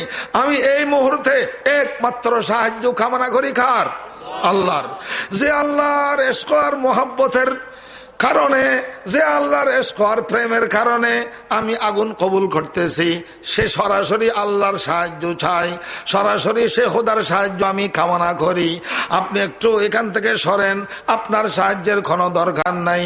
বেহতর কুদে পড়া আতিশে নমরুদ মেশ, বেহতর কুদে পড়া আতিশে নমরুদ মেশ, আকল হ্যায় মাহবে তামাশায়ে লবে ভাম আবি, আকল হ্যায় মাহবে তামাশায়ে লবে ভাম আবি। কেমন তৌহিদ, কেমন ঈমান, কেমন আল্লাহর উপর তাওয়াক্কুল, কেমন আল্লাহর উপর ভরসা। সেই মুহূর্তে ইব্রাহিমের দৃষ্টিতে আল্লাহ ছাড়া কিছুই ছিল না। বলেন না, আল্লাহ ছাড়া কি কিছুই ছিল না। লা ইলাহা ইল্লাল্লাহ, লা মওজুদা ইল্লাল্লাহ। আল্লাহর খাঁটি বান্দাদের নজরে আল্লাহ ছাড়া কিছু থাকে না। আল্লাহর খাঁটি বান্দাদের নজরে আল্লাহ ছাড়া কি কিছু থাকে না। ইব্রাহিম আলাইহিস সালাম বলেছেন আপনার সাহায্যের দরকার নাই, আল্লাহ তাআলার সরাসরি আমি সাহায্য কামনা করি। যেমন আল্লাহর উপর ভরসা করেছেন, যেমন আল্লাহর উপর তাওয়াক্কুল করেছেন, তেমন আল্লাহ তাআলা ইব্রাহিম আলাইহিস সালামকে রক্ষা করেছেন। বলেন না, কি করেছেন? ফেলে দিয়েছে। তারা জালিমরা ইব্রাহিম আলাইহিস সালামকে সেখানে ফেলে দিয়েছে। সাথে সাথে আরশওয়ালা আল্লাহ ডাক দিয়ে বলেছেন আগুনকে, কুলনা ইয়া নার কুনি বারদাহু ওয়া সালামান আলা ইব্রাহিম, কুলনা ইয়া নার কুনি বারদাহু ওয়া সালামান আলা ইব্রাহিম। আল্লাহ তাআলা বলেছেন, হে আগুন, ইব্রাহিম চোর নয়, ডাকাত নয়, সন্ত্রাসী নয়, আমার একজন নবী। খবরদার, সাবধান, আমার নবীর যেন কষ্ট না হয় সেরকম ব্যবস্থা করো। ঠান্ডা হয়ে যাও, শান্তির বাগান হয়ে যাও। আল্লাহ তাআলা হুকুম করেছেন কাকে? বলেন না, আগুনকে। আগুন কি নমরুদের হুকুম মানে না আল্লাহর হুকুম মানে? নমরুদের অর্ডার খেরি করে না আল্লাহর অর্ডার খেরি করে? ইয়া নার কুনি বারদাহু ওয়া সালামান আলা ইব্রাহিম। আগুন মানুষকে জ্বালাইয়া ফুরিয়ে ফেলে, ধ্বংস করে, কিন্তু যদি আল্লাহ তাআলা নিষেধ করে তখন কিছুই করে না। ঠিক না? ঠিক বলেন না? ইব্রাহিম আলাইহিস সালাম যাওয়ার সাথে সাথে আল্লাহ তাআলা নিষেধ করেছেন ইব্রাহিমের যেন ক্ষতি না হয়। তাফসিরে মুআরিফুল কোরআনে লিখেছেন, এক রাওয়ায়াত অনুযায়ী ইব্রাহিম আলাইহিস সালাম 7 দিন ছিলেন। সুবহানাল্লাহ। কোথায়? আগুনের ভিতরে। আইনে আগুনের ভিতরে কয়দিন? 7 দিন। 7 দিন পর ইব্রাহিম আলাইহিস সালাম পায়ে হেঁটে বেরোয় চলে আসছেন। পায়ে হেঁটে আসছেন, বেরোয় আসছেন কোত্থেকে? আগুন থেকে। এলাকাবাসীরা অবাক। আরে এলাকাবাসীরা তাড়াতাড়ি এসে ইব্রাহিম আলাইহিস সালামকে বলতেছে, হুজুর কি অবস্থা? আমরা তো মনে করেছিলাম আপনি ফুরিয়ে গেছেন, আপনি কি সালিয়ে গেছেন, আগুনের ভিতরে আপনি গিয়ে গেছেন, জলে ভরে সালিয়ে গেছেন। এখন তো দেখতেছি আপনার একটা পশম নষ্ট হয় নাই, পশমও কি জলে নাই, সহি সালামতে আছেন। একটু কারগুজারি শুনেন, কিরকম ছিলেন একটু বলেন না। তখন আবেগপূর্ণ ভাষায় ইব্রাহিম আলাইহিস সালাম বলেছেন, হে আমার এলাকাবাসীরা, আল্লাহ রহমান, আল্লাহ দয়াবান, আল্লাহ মেহেরবান, আল্লাহ রহমান, আল্লাহ দয়াবান, আল্লাহ কি মেহেরবান। আল্লাহ তাআলা আমার উপর মেহেরবানি করেছে। আমি যে 7 দিন আগুনের ভিতরে ছিলাম, এই 7 দিন যে আর আমার শান্তি বুক করেছি, আমি পুরো জীবনে, গোটা জীবনে সেরকম শান্তি আর দেখি নাই। হায় হায়, রাখে আল্লাহ। এই 7 দিন যে শান্তি ভোগ করেছি, যে শান্তি আমি পেয়েছি, সেরকম শান্তি আমি পুরো জীবনে আর কি দেখি নাই। ইয়া নার কুনি বারদাহু ওয়া সালামান আলা ইব্রাহিম। রাখে আল্লাহ, মা রেখে। হক বাতিলের দ্বন্দ্ব হলে আল্লাহর মদদ সাহায্য কি বাতিলের সাথে না হকের সাথে? এই ঈমান তাজা করার জন্য বলতেছি। আচ্ছা, ইব্রাহিম আলাইহিস সালামকে তো আল্লাহ তাআলা রক্ষা করেছেন। নমরুদের কি অবস্থা বলেন না? কি করছেন নমরুদকে? রাখছেন না মারছেন? আল্লাহ মেরে ফেলেছেন। কি বোমা দিয়ে? কামানের গোলা বারুদ দিয়ে? কোন নমরুদকে ধ্বংস করার জন্য, মেরে ফেলার জন্য আল্লাহ তাআলা কোন কামান ব্যবহার করে নাই, ক্লাসিনকোভ ব্যবহার করে নাই, হ্যান্ড বোমা ব্যবহার করে নাই, হাইড্রোজেন বোমা ব্যবহার করে নাই, আপনার কোন পরমাণু কি করে নাই, ব্যবহার করে নাই। একটা মশা দিয়ে, কি দিয়ে বলেন না, মশা, যে মশা একেবারে দুর্বল জানোয়ার, সেই রকম একটা মশা দিয়ে নমরুদকে আল্লাহ তাআলা কি করেছেন বলেন না, মেরে ফেলেছেন। তাহলে শক্তি কি আল্লাহর না নমরুদের? রাখে আল্লাহ মারে খে। এই হক বাতিলের মোকাবেলায় আল্লাহর মদত সাহায্য কি বাতিলের সাথে ছিল না হকের সাথে? ওয়াকুল জাল হক ওয়া যাহাকাল বাতিল ইন্নাল বাতিলা কানা যাহুকা। সেই আমল থেকে, তখন থেকে জোতার বারের ইতিহাস আরম্ভ হয়ে গেছে। আবার এই নমরুদের ভিতরে, নমরুদের দামাগের ভিতরে, মাথার ভিতরে ঢুকে গেছে কি বলেন না, মশা। মগজে মশা অবস্থান করেছে কোথায়? মগজে। এই মগজকে যখন কামড়ায় মশা, তখন নমরুদ অস্থির, কোনো চিকিৎসা নাই, কোনো এলাজ নাই, ডাক্তাররা হয়রান, কোনো কাজ হইতেছে না, কোনো চিকিৎসা আপনার কাজ করতেছে না। কি করবে? যখন নমরুদের মাথার উপর বাড়ি দেয়, কিসের? লাঠির কিংবা জোতার, লাঠি কিংবা জোতা বা সেরকম কোন জিনিসের যখন বাড়ি দেবে, তখন মশা আর কি করে না, কামড়ায় না। যতক্ষণ মারবে, যতক্ষণ নমরুদের মাথার উপর আঘাত করবে, মশা প্রশিক্ষণ প্রাপ্ত মশা, মশা আর কি করে না, কামড়ায় না। কিন্তু বাড়ি যদি বন্ধ হয় আবার কামড় শুরু হয়, বাড়ি যদি শুরু হয় কামড় খেয়ে যায়। আজীব ব্যাপার, আশ্চর্য ব্যাপার। মশা কি বলেন না প্রশিক্ষণ প্রাপ্ত মুআল্লামা। এইভাবে এই তখন থেকে বাড়ি, মাথার উপর বাড়ি, আঘাত, জোতার আঘাত, লাঠির আঘাতের ইতিহাস কি হয়, শুরু হয়। লম্বা ইতিহাস আছে জোতার বাড়ির ইতিহাস, চমৎকার ইতিহাস। ফসাদউদ্দিন, সালাহউদ্দিন নয় কি, ফসাদউদ্দিন বানানো হয়েছে খতিব। আপনারা নিজেরাই দেখলেন, যেটা আমরা সংবাদ সম্মেলনে বলেছি, এটা প্রমাণ হয় নাই। কি হয়েছে বলেন না? ঈদের নামাজে যে ভুল করেছে, আমাদের নুরানির ছেলেরাও তার চাইতে বেশি জানে। ঈদের নামাজের তরিকা আমাদের নুরানির ছেলেরা জানে না, কিন্তু এই বন্ড খতিব ঈদের নামাজে ভুল করে ফেলেছে। মশলা বলতে কিছু জানে না, কোনো জ্ঞান বলতে কিছু নাই। বন্ড খতিব পরিকল্পিতভাবে তাকে বাইতুল মুকাররমের কি বানানো হয়েছে? 2010-এর 29শে মার্চের ঘটনা। আমাদের আল্লামা আহমদ শফি সাহেব হুজুরের নেতৃত্বে যখন আমরা 81 জন আলেম ওলামারা প্রধানমন্ত্রীর সাথে বৈঠক করলাম, প্রধানমন্ত্রীর সম্মুখে বৈঠক করলাম, প্রধানমন্ত্রীর বাসভবনে পরিষ্কার ভাষায় আমি বলেছি, আমরা 6 জন কথা বলেছিলাম, আলোচনা করেছিলাম, সেখানে আমিও ছিলাম। পরিষ্কার ভাষায় প্রধানমন্ত্রীর সামনে কিছু হক কথা বলা হয়েছে। সেখানে এই কথা বলা হয়েছে, আপনার এই অযোগ্য খতিব, বন্ড বিতর্কিত খতিবের দ্বারায় গোটা বাংলাদেশ বদনাম হয়ে গেছে সারা মুসলমান বিশ্বে। কারণ একজন খতিবের কেরাত শুদ্ধ হতে হয়, তার কেরাত কি নেই, শুদ্ধ নেই। মশলা মশাইল জানতে হয়, সে কিছুই জানে না। বিদেশ থেকে মুসল্লিরা এখানে আসে, অনেক বিদেশি মুসল্লি এখানে নামাজ পড়ে। এই বন্ড খতিবের দ্বারা গোটা বিশ্ব মুসলমান জগতে বাংলাদেশের সুনাম না বদনাম? এবং হাজার হাজার মুসল্লি বাইতুল মুকাররম বর্জন করেছে, ঠিক কিনা? হাজার হাজার মুসল্লি বাইতুল মুকাররম কি বর্জন করেছে। জুমার নামাজ পড়তে যায় না, কারণ তার ভিসে তো নামাজ হবে না, তার ভিসে কি হবে না। এগুলো আমরা সংবাদ সম্মেলন করেছি। যখন মানে নাই কিছু আল্লাহর বান্দারা, শেষ পর্যন্ত যখন চলে আসছে জুমার ইমামত করার জন্য, তখন এই বাইতুল মুকাররমের খতিবকে চতুর্পাশ থেকে জুতা নিক্ষেপ করা হয়েছে, ঠিক না? জুতা মারতে মারতে যখন জুতা শেষ হয়ে গেছে, জুতার বক্স মারা আরম্ভ করেছে। তারপরেও তার সম্মান যায় না, তারপরেও তার সম্মান কি যায় না। জুতার বাড়ির ইতিহাস, চমৎকার ইতিহাস। নমরুদ থেকে আরম্ভ করে আমাদের কি বলবো, আমাদের এই দুরাবস্থা কেন? আল্লাহ, বাতিল সে দবনে वाले आसमां नहीं हम, बातिल से दबने वाले आसमां नहीं हम, सो बार कर चुका हो तो इम्तिहान हमारा। জোতা মারার জন্য আমরা কাউকে বলি নেই, আমার কথার পয়েন্ট খেয়াল করবেন। জুতা মারার জন্য কাউকে আমরা কি বলি নাই। জুতা কে মারছে, কে বক্স মারছে, জুতার বক্স মারছে, এগুলো আমাদের জানাও কি নাই। কিন্তু পত্র পত্রিকা দেখলাম জুতার ইতিহাস, জুতার ছবি আমরা দেখেছি।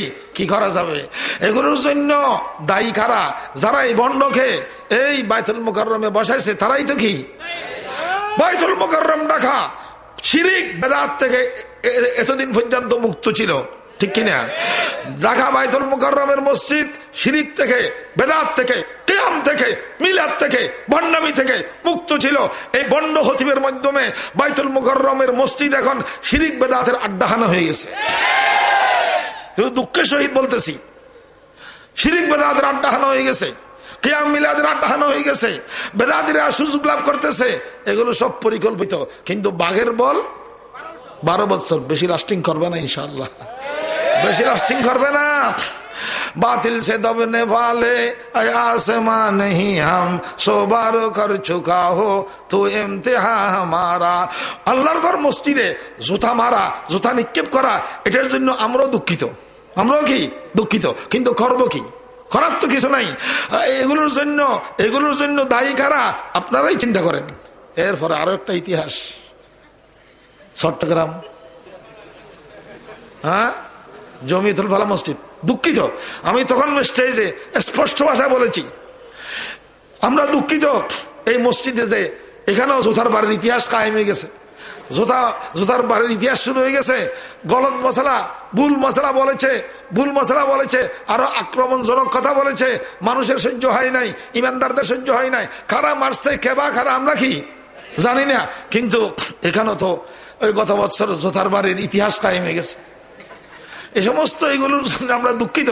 কিন্তু কারা করতেছে এগুলোর জন্য দায়ী কারা? এটাই সিদ্ধান্ত করা দরকার। বাতিল সে দবনে ভালে আই আসমা, দুটোটা মসজিদ বাংলাদেশের সবচাইতে বড় মসজিদ না? ওইটা ঢাকার, এটা চট্টগ্রামের, দুটোটা বড় মসজিদ। এই মসজিদের ভিতরে জুতার বাড়ি, জুতার এই উপদ্রব, জুতার বাড়ির এই ইতিহাস যাদের কারণে হয়, যাদের উদ্দেশ্যে বা যাদের কারণে হয়, তারাই এগুলোর জন্য দায়ী, ঠিক না? ঠিক বলেন। আমরা কি করবো? আমরা তো জানি না কে মারছে, কে বা কারা করছে, আমাদের তো কি নেই, জানা নাই। এগুলো কেন? আসল কথা হলো সহি তরিকায়, ইসলামী তরিকায়, সহি নিয়মে যদি কাজ করা হয় এই সমস্ত অঘটন ঘটবে না। আর যদি সহি তরিকায়, সহি নিয়মে যদি কাজ না হয়, এরকম অঘটন ঘটবে, ঠিক না? ঠিক বলেন। কোনো ঠেকাল দেওয়া যাবে না। বাতিল সে দবনে वाले आय आसमां नहीं हम सो बार घर चुका हो तू इम्तिहा हमारा वकुल जाल हक व ज़हक़ल बातिल इन्नल बातिल काना ज़हूक़ा। নমরুদ আর ইব্রাহিমের ইতিহাস, চমৎকার ইতিহাস বললাম কিছু, ওদিকে যাওয়ার সময় নাই। অনেক কিছু বাদ দিয়ে বলবো বর্তমান কি অবস্থা চলতেছে। হুজুর, নমরুদ মারা গেছে কত হাজার বছর আগে। আপনি আজকে নমরুদের ইতিহাস কেন এখানে বলতেছেন? কেন বলবো না? অবশ্যই বলবো, ঠিক কিনা? কারণ আমাদের বাংলাদেশে এখন নমরুদ নাই, আছে নাই, ফেরাউন নাই। কিন্তু নমরুদ আর ফেরাউন না থাকলে কি হবে? নমরুদ আর ফেরাউনের খালাতো ভাই আছে আমাদের বাংলাদেশে। হাজার হাজার নমরুদ, এক নমরুদ লুকিত, লক্ষ নমরুদ ঘর ঘর। নমরুদ নাই, আপনার ফেরাউন নাই, কিন্তু নমরুদ আর ফেরাউনের খালাতো ভাই আর খালাতো ভাই আছে কিনা? হক বাতিলের মোকাবেলা এখনো চলতেছে, ঠিক কিনা বলেন না? ওয়াকুল জাল হক ওয়া যাহাকাল বাতিল ইন্নাল বাতিলা কানা যাহুকা। বাংলাদেশেও আছে, সারা বিশ্বের অন্য রাষ্ট্রেও কি আছে। কিছুদিন আগে আমার দেশ পত্রিকায় আসছে, আপনারা দেখেছেন, কিছুদিন আগে এই একজন সরকারি কর্মকর্তা রংপুরের, আপনার নুরুন নবী, নামটা কি? নুরুন নবী পরিষ্কার বলেছে, মুসলমানদের নবী আমাদের নবী মোহাম্মদ অনেকটা অর্থলোভী। এই নুরুন নবী বলেছে আমাদের নবী মোহাম্মদ অনেকটা কি? অর্থলোভী। যেই কমবক্ত মালুন বেয়াদব নবীকে অর্থলোভী বলবে, সে নমরুদের খালতো ভাই নয়, আর কি, ঠিক কিনা? নমরুদের খালতো ভাই নয়, অর্থলোভী বলেছে। এগুলো আর কি শুরু হয়েছে আমাদের দেশে। আমেরিকা, বাংলাদেশ সহ, ফ্রান্স সহ বিভিন্ন জায়গায় এগুলো আরম্ভ হয়ে গেছে, অর্থলোভী। এবং ইদানিং যেটা নিয়ে বেশি তোলপাড় হয়ে গেল, আপনার আমেরিকার শ্যাম বাসলি, নিকলা বাসলি বলা হয়, সে কমবক্ত বলুন একজন ইহুদি, বলেন সে কি ইহুদি, সিনেমা তৈরি করেছে, ব্যঙ্গচিত্র নির্মাণ করেছে। সেখানে তার উদ্দেশ্য কি? সেখানে তার উদ্দেশ্য কয়েকটা আছে। এক উদ্দেশ্য হলো সে দাবি করেছে আমাদের নবীর ব্যঙ্গচিত্রে এই কথার দাবি করেছে যে নাউজুবিল্লাহ মুসলমানদের নবী মোহাম্মদ অনেকটা নারী লোভী। হায় হায়, কিরকম বাতিল, কিরকম বাতিল পন্থীদের আক্রমণ আমাদের উপর। ওয়াকুল জাল হক ওয়া যাহাকাল বাতিল ইন্নাল বাতিলা কানা যাহুকা। তারা ফেরাউন আর নমরুদের কি বলেন না, দালাল, দোসর, খালতো ভাই, তালতো ভাই।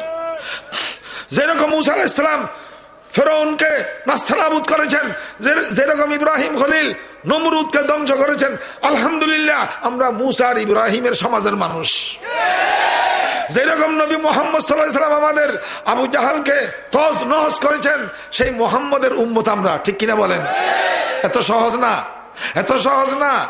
যারা এইভাবে ফেরাউন আর নমরুদের দালাল হিসাবে আমাদের নবীর সাথে বেয়াদবি করবে, অবমাননা করবে, পবিত্র আল কোরআনের অবমাননা করবে, ইনশাআল্লাহ তাদের পরিণতিও ফেরাউন আর নমরুদের মতো হবে ইনশাআল্লাহ, সারাসারি নেই।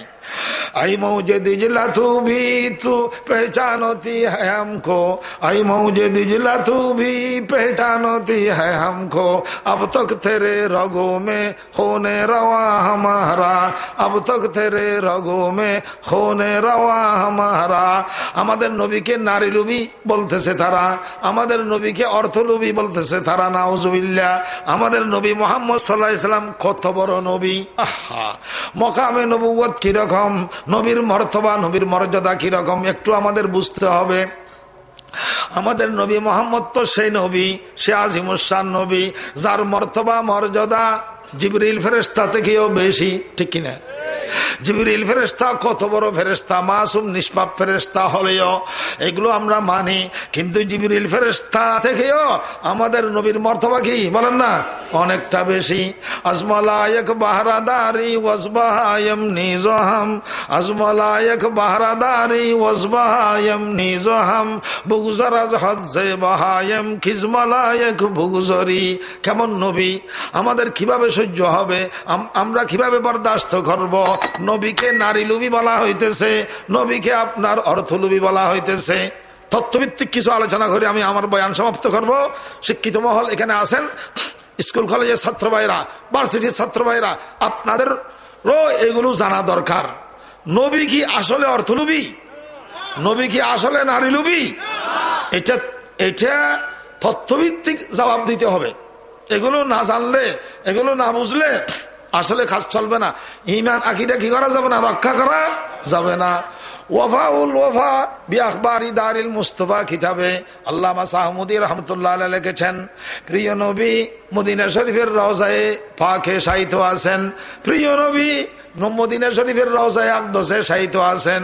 সেখানে নবীর শরীর মুবারকের সাথে যেই মাটি লাগা আছে, বলেন নবীর শরীর মুবারকের সাথে যে মাটি লাগা আছে, সেই মাটির মূল্য আর দাম আল্লাহর আরশ থেকেও বেশি। কথাটা মনে রাখবেন, কিতাবের হাওয়ালা সহ। ওয়াফাউল ওয়াফা কিতাবে লিখেছেন, প্রিয় নবীর শরীর মুবারকের সাথে যে মাটি লাগা আছে, সেই মাটির দাম কার থেকে বেশি? আল্লাহর আরশ থেকেও বেশি। তাহলে সেই মাটির দাম যদি আল্লাহর আরশ থেকে বেশি হয়, তাহলে স্বয়ং নবীর দাম, নবীর মূল্য, নবীর মর্যাদা কত বেশি হবে। সুবহানাল্লাহ। কোনো তসব্বুরও করা যাবে না, কোনো কল্পনা করা যাবে না। ওয়া কুল্লুহুম মির রাসূলিল্লাহি মুলতামিসুন, ওয়া কুল্লুহুম মির রাসূলিল্লাহি মুলতামিসুন গরফাম মিনাল বাহরি আও রাসফাম মিনাদ দিয়মি। আশিক রাসূল কারা পরিচয় জানেননি? সকলেই তো আশিক রাসূলের কি করে, দাবি করে। কিন্তু আশিক রাসূল শুধু ডেক্সিনির দ্বারায় আশিক রাসূল হয় না, ঠিক কিনা বলেন না? ডেক্সিনি বুঝেননি? সিটাঙ্গার ভাষায় বলতেছি ডেক্সিনি আর আন্নি বিরিয়ানির দ্বারায় আশিক রাসূল হয় না। মাহফিল একটা করলাম, মিলাদ মাহফিল, সেখানে ডেক আর সিন্নি ফাঁকশাক করা হলো, আন্নি বিরিয়ানি ফাঁকশাক করা হলো, এক প্যাকেট দিয়ে দিলাম। এটা নাকি আশিক রাসূল? এটা আশিক রাসূল? নবীর প্রেমের নামে আপনার এই সমস্ত এগুলো করা হইতেছে। আপনার আন্নি বিরিয়ানি যদি হয় বাস আশেক রাসূল, না না, এগুলো ভুয়া কথা, এগুলো ভিত্তিহীন কথা। বাস্তবিক আশেক রাসূল তারাই যারা নবীর অবমাননাকারীদের বিরুদ্ধে, যারা নবীর দুশমন আর শত্রুদের বিরুদ্ধে যারা জিহাদ করতে জানে, তারাই আশেক রাসূল। ঠিক না ঠিক বলেন না? আশেক রাসূলের প্রমাণ হবে আন্নি বিরিয়ানির দ্বারায় নয়, ডেক্সিন্নির দ্বারায় নয়, আশেক রাসূলের প্রমাণ হবে জিহাদের দ্বারায়। যারা নবীর দুশমন, নবীর শত্রু, নবীর সাথে অবমাননা করবে, তাদের বিরুদ্ধে জিহাদ করতে গিয়ে যদি মারা যায়, খোদার কসম সে শহীদ হবে, বেহেশতি হবে। ঠিক কিনা বলেন? আর আমাদের কাজও তো এইটা, আমাদেরকে আল্লাহ তাআলা সৃষ্টি করেছেন এই জন্য আমরা নবীর উম্মত, নবীর আশেকের দাবিদার। কিন্তু নবীকে নারী লোভী বলা হবে, নবীকে অর্থলোভী বলা হবে, আর আমরা নিশ্চুপ থাকবো। এটা কি আশেক রাসূলের আলামত না ফাসেকের আলামত? আশেক নয় কি? শুধু ডেক্সিন্নি আর ওই রবিউল আউয়ালের 12 মাসের সেই রবিউল আউয়ালের 12 তারিখের সেই অনুষ্ঠান করলে, পাঞ্জাব থেকে একজন ভণ্ড ফির আনলে, তখন আশেক রাসূল হবে না, তখন এর দ্বারা আশেক রাসূল হবে না। আশেক রাসূলের প্রমাণ হবে নবীর এশকর প্রেমের জন্য, নবীর ইজ্জত সম্মান রক্ষা করার জন্য যে যত বেশি রক্ত দিতে পারবে সে তত বেশি আশেক রাসূল। ঠিক কিনা বলেন? এগুলো তো ওরা করে না, এগুলো তো ওরা কি করে না, ওরা মানে বুঝেন তো কারা? যারা আশেক রাসূলের কি করে? দাবি করে। আমাদেরকে ওয়াহাবি বলে, আমাদেরকে কাফের বলে। এই সমস্ত কাজ তো ওদের কাছে কি নাই। এই সমস্ত কাজ জিহাদের কাজ, বাতিলের বিরুদ্ধে জিহাদ, বাতিলের বিরুদ্ধে আন্দোলন সংগ্রাম, এগুলো একমাত্র ওলামায়ে দেওবন্দি আর ওলামায়ে হাটহাজারীর কাজ, আমাদের মুরব্বিয়ান কেরামের কাজ। খায়ের বলতে গেলে অনেক কথা। এখন যে নবীকে অর্থলোভী বলা হইতেছে, নবীকে নারী লোভী কি বলা হইতেছে, এগুলো অসহ্য কথা, সহ্য করা যায় না। এখানে কিছু তথ্যভিত্তিক আলোচনা শোনেন। আসল কারণ কি? নবীকে তারা কেন নারী লোভী বলতেছে? মশলা হলো, ব্যবহার হলো তাহাদ্দুদে জাওজাতের মশলা, অর্থাৎ বহুবিবাহ। আল্লাহ নবীর বহু বিবাহের কারণ, আল্লাহ নবীর স্ত্রী কয়জন ছিল বলেন? 11 জন। ঠিক আছে, আগে ভরে আল্লাহ নবীর স্ত্রী কয়জন? 11 জন। এখন শ্যাম বাসলি, নিকলা বাসলি, কম বক্ত বলুন ইহুদি, এই ইহুদি তার সিনেমায়, তার ব্যঙ্গচিত্রে এটাই আপনার প্রমাণ করার চেষ্টা করেছে নবী একজন নবী, আবার 11 জন মহিলা কেন শাদী করলো, 11 জন স্ত্রী কেন শাদী করলো? তাহলে বোঝা গেল এই নবী নিজের যৌন শক্তি ব্যবহার করার জন্য 11 জন মহিলা কি করেছে? শাদী করেছে নিজের যৌন শক্তি কি করার জন্য? ব্যবহার করার জন্য, খায়সাতুন নফসানি পুরো করার জন্য। আপনার নারী লোভী হওয়ার কারণে লোভকে সামলাইতে পারে নাই, নাউজুবিল্লাহ, সেজন্য কয়জন মহিলা শাদী করেছে? 11 জন। এই কথাটা বলেছে কে? শ্যাম বাসলি আসলে ইহুদি, কিন্তু বলেছে আমেরিকা সরকারের পৃষ্ঠপোষকতায়। ঠিক কিনা? আমেরিকা সরকারের পৃষ্ঠপোষকতায় বলেছে। যখন 200 কোটি মুসলমানরা আন্দোলন আরম্ভ করলো, তখন আমেরিকা সরকারের পক্ষ থেকে বলা হয়েছে, আমি কোন আইনের আওতায় আনতে পারতেছি না এই মামলাকে, এই কেসকে কোন আইনের আওতায় আনতে পারতেছি না। কারণ মত প্রকাশের একটা কি আছে বলেন না, স্বাধীনতা আছে। খুব খেয়াল করবেন, মত প্রকাশের স্বাধীনতা আছে। শ্যাম বাসলিও মত প্রকাশ করেছে, স্বাধীনতা আছে। তাহলে তাকে কোনো শাস্তি করার কোনো আইন নেই, তাকে ফাঁসি দেওয়ার কোনো কি নেই বলেন না, আইন নেই।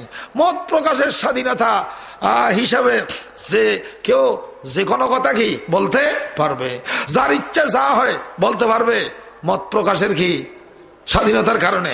সুতরাং তারও একটা মত প্রকাশের স্বাধীনতা আছে। নবীকে নারী লোভী বলেছে, আমরা কি করব? তখন আমি এই কথা শোনার পর ওই চট্টগ্রামের সে বিশাল সমাবেশেও বলেছিলাম, অন্য জায়গায় বলবো, যদি মত প্রকাশের স্বাধীনতার কারণে, মত প্রকাশের স্বাধীনতার নামে যদি বিশ্ব নবীকে কি বলা হয়? নারী লোভী বলা হয়, তাহলে আমি আমেরিকার হোয়াইট হাউসের একেবারে ছাদের উপর দাঁড়াইয়া বলবো আমারও মত প্রকাশের স্বাধীনতা আছে। সুতরাং এই বারাক ওবামা যার সন্তান, যদি আমার সুযোগ হয়, খোদার কসম, আল্লাহর কসম, আমার যদি সুযোগ হয়, আমি হোয়াইট হাউসের ছাদের উপর দাঁড়িয়ে কথা কি বলবো? ফাঁসির কাষ্টে ঝুলবো, কোনো সমস্যা নাই। বিশ্বনবীকে যদি নারী লোভী বলতে পারে, যার বারুক মামাকে যার সন্তান বলা যায় না? কারণ আমারও তো একটা মত প্রকাশের কি আছে বলেন না, স্বাধীনতা আছে। কিরকম ফাইজলামি, শত্রুতা আমাদের সাথে শুরু করেছে তারা। আমাদের নবীর সাথে কি বেয়াদবি শুরু করেছে। পুরা আমেরিকা সরকারের পৃষ্ঠপোষকতায় এই ইহুদি সাহস করেছে আমাদের নবীর নামে কি নির্মাণ করার জন্য, বলেন না, ব্যঙ্গচিত্র, আমাদের নবীকে নারী লোভী বলার জন্য। এখন কথা হলো, ওদের যুক্তির কিছু জবাব নেন। 11 জন কেন শাদী করলো? অনেকের প্রশ্ন, শুধু আমেরিকার অ্যাম্বাসেডর নয়, এটা অনেকের প্রশ্ন যে 11 জন কেন শাদী করলো। অনেক মুসলমানরাও জানে না। খবরদার, সাবধান। ঈমান যদি শক্ত হয়, লোহা থেকেও শক্ত বেশি, ঠিক কিনা? আর যদি ঈমান নরম হয়, কচু পাতার ফানি থেকেও কি নরম, চলে যাবে। এখানে কোনো মুসলমান যদি এই কথা সন্দেহ করে, আহা, নবী একজন সুফি সাধক মানুষ, সুফি সাধক হিসেবে থাকবে, এত মহিলা, 11 জন মহিলা, 11 জন স্ত্রী শাদী করার কি প্রয়োজন? বোধহয় আমাদের নবী এখানে একটু ভুল করেছেন। এই কথা মনে মনে আসার সাথে সাথে সে পরিষ্কার বেঈমান, সে পরিষ্কার কি তওবা করা ছাড়া মারা গেলে তার জানাজার নামাজ আমরা পড়ব না, যদি প্রমাণ হয়। আল্লাহ এবং আল্লাহর নবী এর ব্যাপার বেশি নাজুক, বেশি নাজুক। কিছু যদি এদিক সেদিক সন্দেহ হয়, কিছু যদি এদিক সেদিক বলা আরম্ভ করে, মুখে না বললেও মনের ভিতরে যদি সেরকম কোন কল্পনা জল্পনা আসে, এটাও তো ইমানের জন্য ক্ষতিকর, ঠিক কিনা বলেন না? সেজন্য অন্তত নিজের ইমান আকীদা রক্ষা করেন। ইমান রক্ষা করা বড় কঠিন ব্যাপার হয়ে গেছে বর্তমান। তথ্য সন্ত্রাস, মিডিয়া সন্ত্রাসের মোকাবেলা করতে হবে, বিস্তারিত বলার সময় নাই। কিন্তু এই সমস্ত এলম আকীদা রক্ষা করার জন্য, ঈমানের হেফাজত করার জন্য এই সমস্ত এলম অর্জন করা ফরজ, ঠিক কিনা বলেন? তলাবুল ইলমি ফরিজাতুন আলা কুল্লি। আল্লাহর নবী 11 জন মহিলা শাদী করেছেন, 11 জন স্ত্রী শাদী করেছেন। তারা বলতেছে নারী লোভী হওয়ার কারণে, যৌন শক্তি ব্যবহার করার জন্য, নিজের স্বার্থ উদ্ধার করার জন্য, নারী লোভী হওয়ার কারণে এই সমস্ত কাজ করেছেন। তাদের এই কটূক্তির, এই বেয়াদবির দাঁত ভাঙা জবাব দিতে হবে আমাদের, ঠিক কিনা? কেমনে জবাব দেব? অনেক সাইড আছে, আমি 2-1টা সাইড বলবো এখানে। কথার এক সাইড হলো, আমাদের নবী যে 11 জন মহিলা শাদী করেছেন, একজন স্ত্রী ছাড়া, যার নাম আয়েশা, বলেন যার নাম কি? আয়েশা। আয়েশা ছাড়া বাকি 10 জন আল্লাহ নবীর স্ত্রী সকলেই তো বিধবা। সকলেই তো কি বিধবা, বয়স্ক, বৃদ্ধা। আল্লাহ নবী যদি যৌন শক্তি ব্যবহার করার জন্য শাদী করতেন, তাহলে তো যুবতী মহিলার অভাব ছিল না আল্লাহ নবীর জন্য, ঠিক কিনা? যুবতী মহিলা কি করতেন? শাদী করতেন। এখন তো করেছেন সব বৃদ্ধা, বয়স্ক, বিধবা। হযরত খদিজাকে আল্লাহ নবী শাদী করেছেন। খদিজার বয়স তখন কয় বছর? 40 বছর। আল্লাহ নবীর বয়স কত? এগুলো সিরতের জানেব, সিরতের সাইড, সিরতুন নবীর দিক। এই সমস্ত সিরতুন নবী বলতে হবে। এখন সিরতুন নবীর এই সমস্ত বিষয় নিয়ে আলোচনা করতে হবে বর্তমান ফিতনার মোকাবেলা করার জন্য।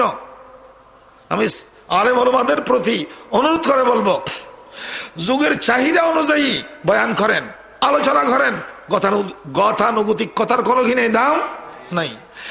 আল্লাহ নবীর প্রথম স্ত্রী খদিজা বৃদ্ধা, 40 বছর বয়স। আর আল্লাহ নবীর বয়স কত? 25। শাদী করেছেন। এখানে যৌন শক্তি ব্যবহার করার কোনো প্রশ্ন আসতে পারে? খায়সাত নফসানি পুরা করার কোনো প্রশ্ন আসতে পারে? এরকম অন্যান্য বিবিরাও, অন্যান্য স্ত্রীদেরও সেই অবস্থা। কেবলমাত্র অবিবাহিতা বাকারা শাদী করেছেন কাকে? আয়েশাকে একজনকে, বাকি তো সব বৃদ্ধা।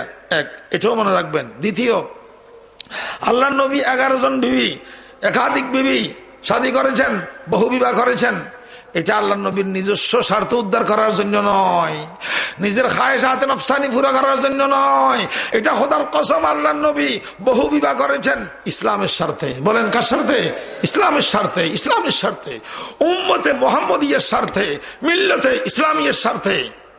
আপনারা আল্লাহ নবীর উম্মত, আল্লাহ নবীর আশেক। স্কুলে পড়েন, ভার্সিটিতে পড়াশোনা করেন, মাদ্রাসায় পড়েন, ব্যবসা করেন, সব জায়গায় এই সমস্ত আলোচনা করতে হবে। ইসলামী শিক্ষাকে ব্যাপক করতে হবে, সিরাতুন নবীর আলোচনাকে ব্যাপক করতে হবে, না হয় এই সমস্ত ফিতনা থেকে বাঁচতে পারবেন না। খুব খেয়াল করবেন, কার স্বার্থে করলেন?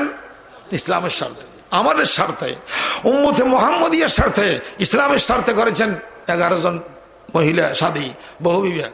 তার দুই একটা প্রমাণ নেন।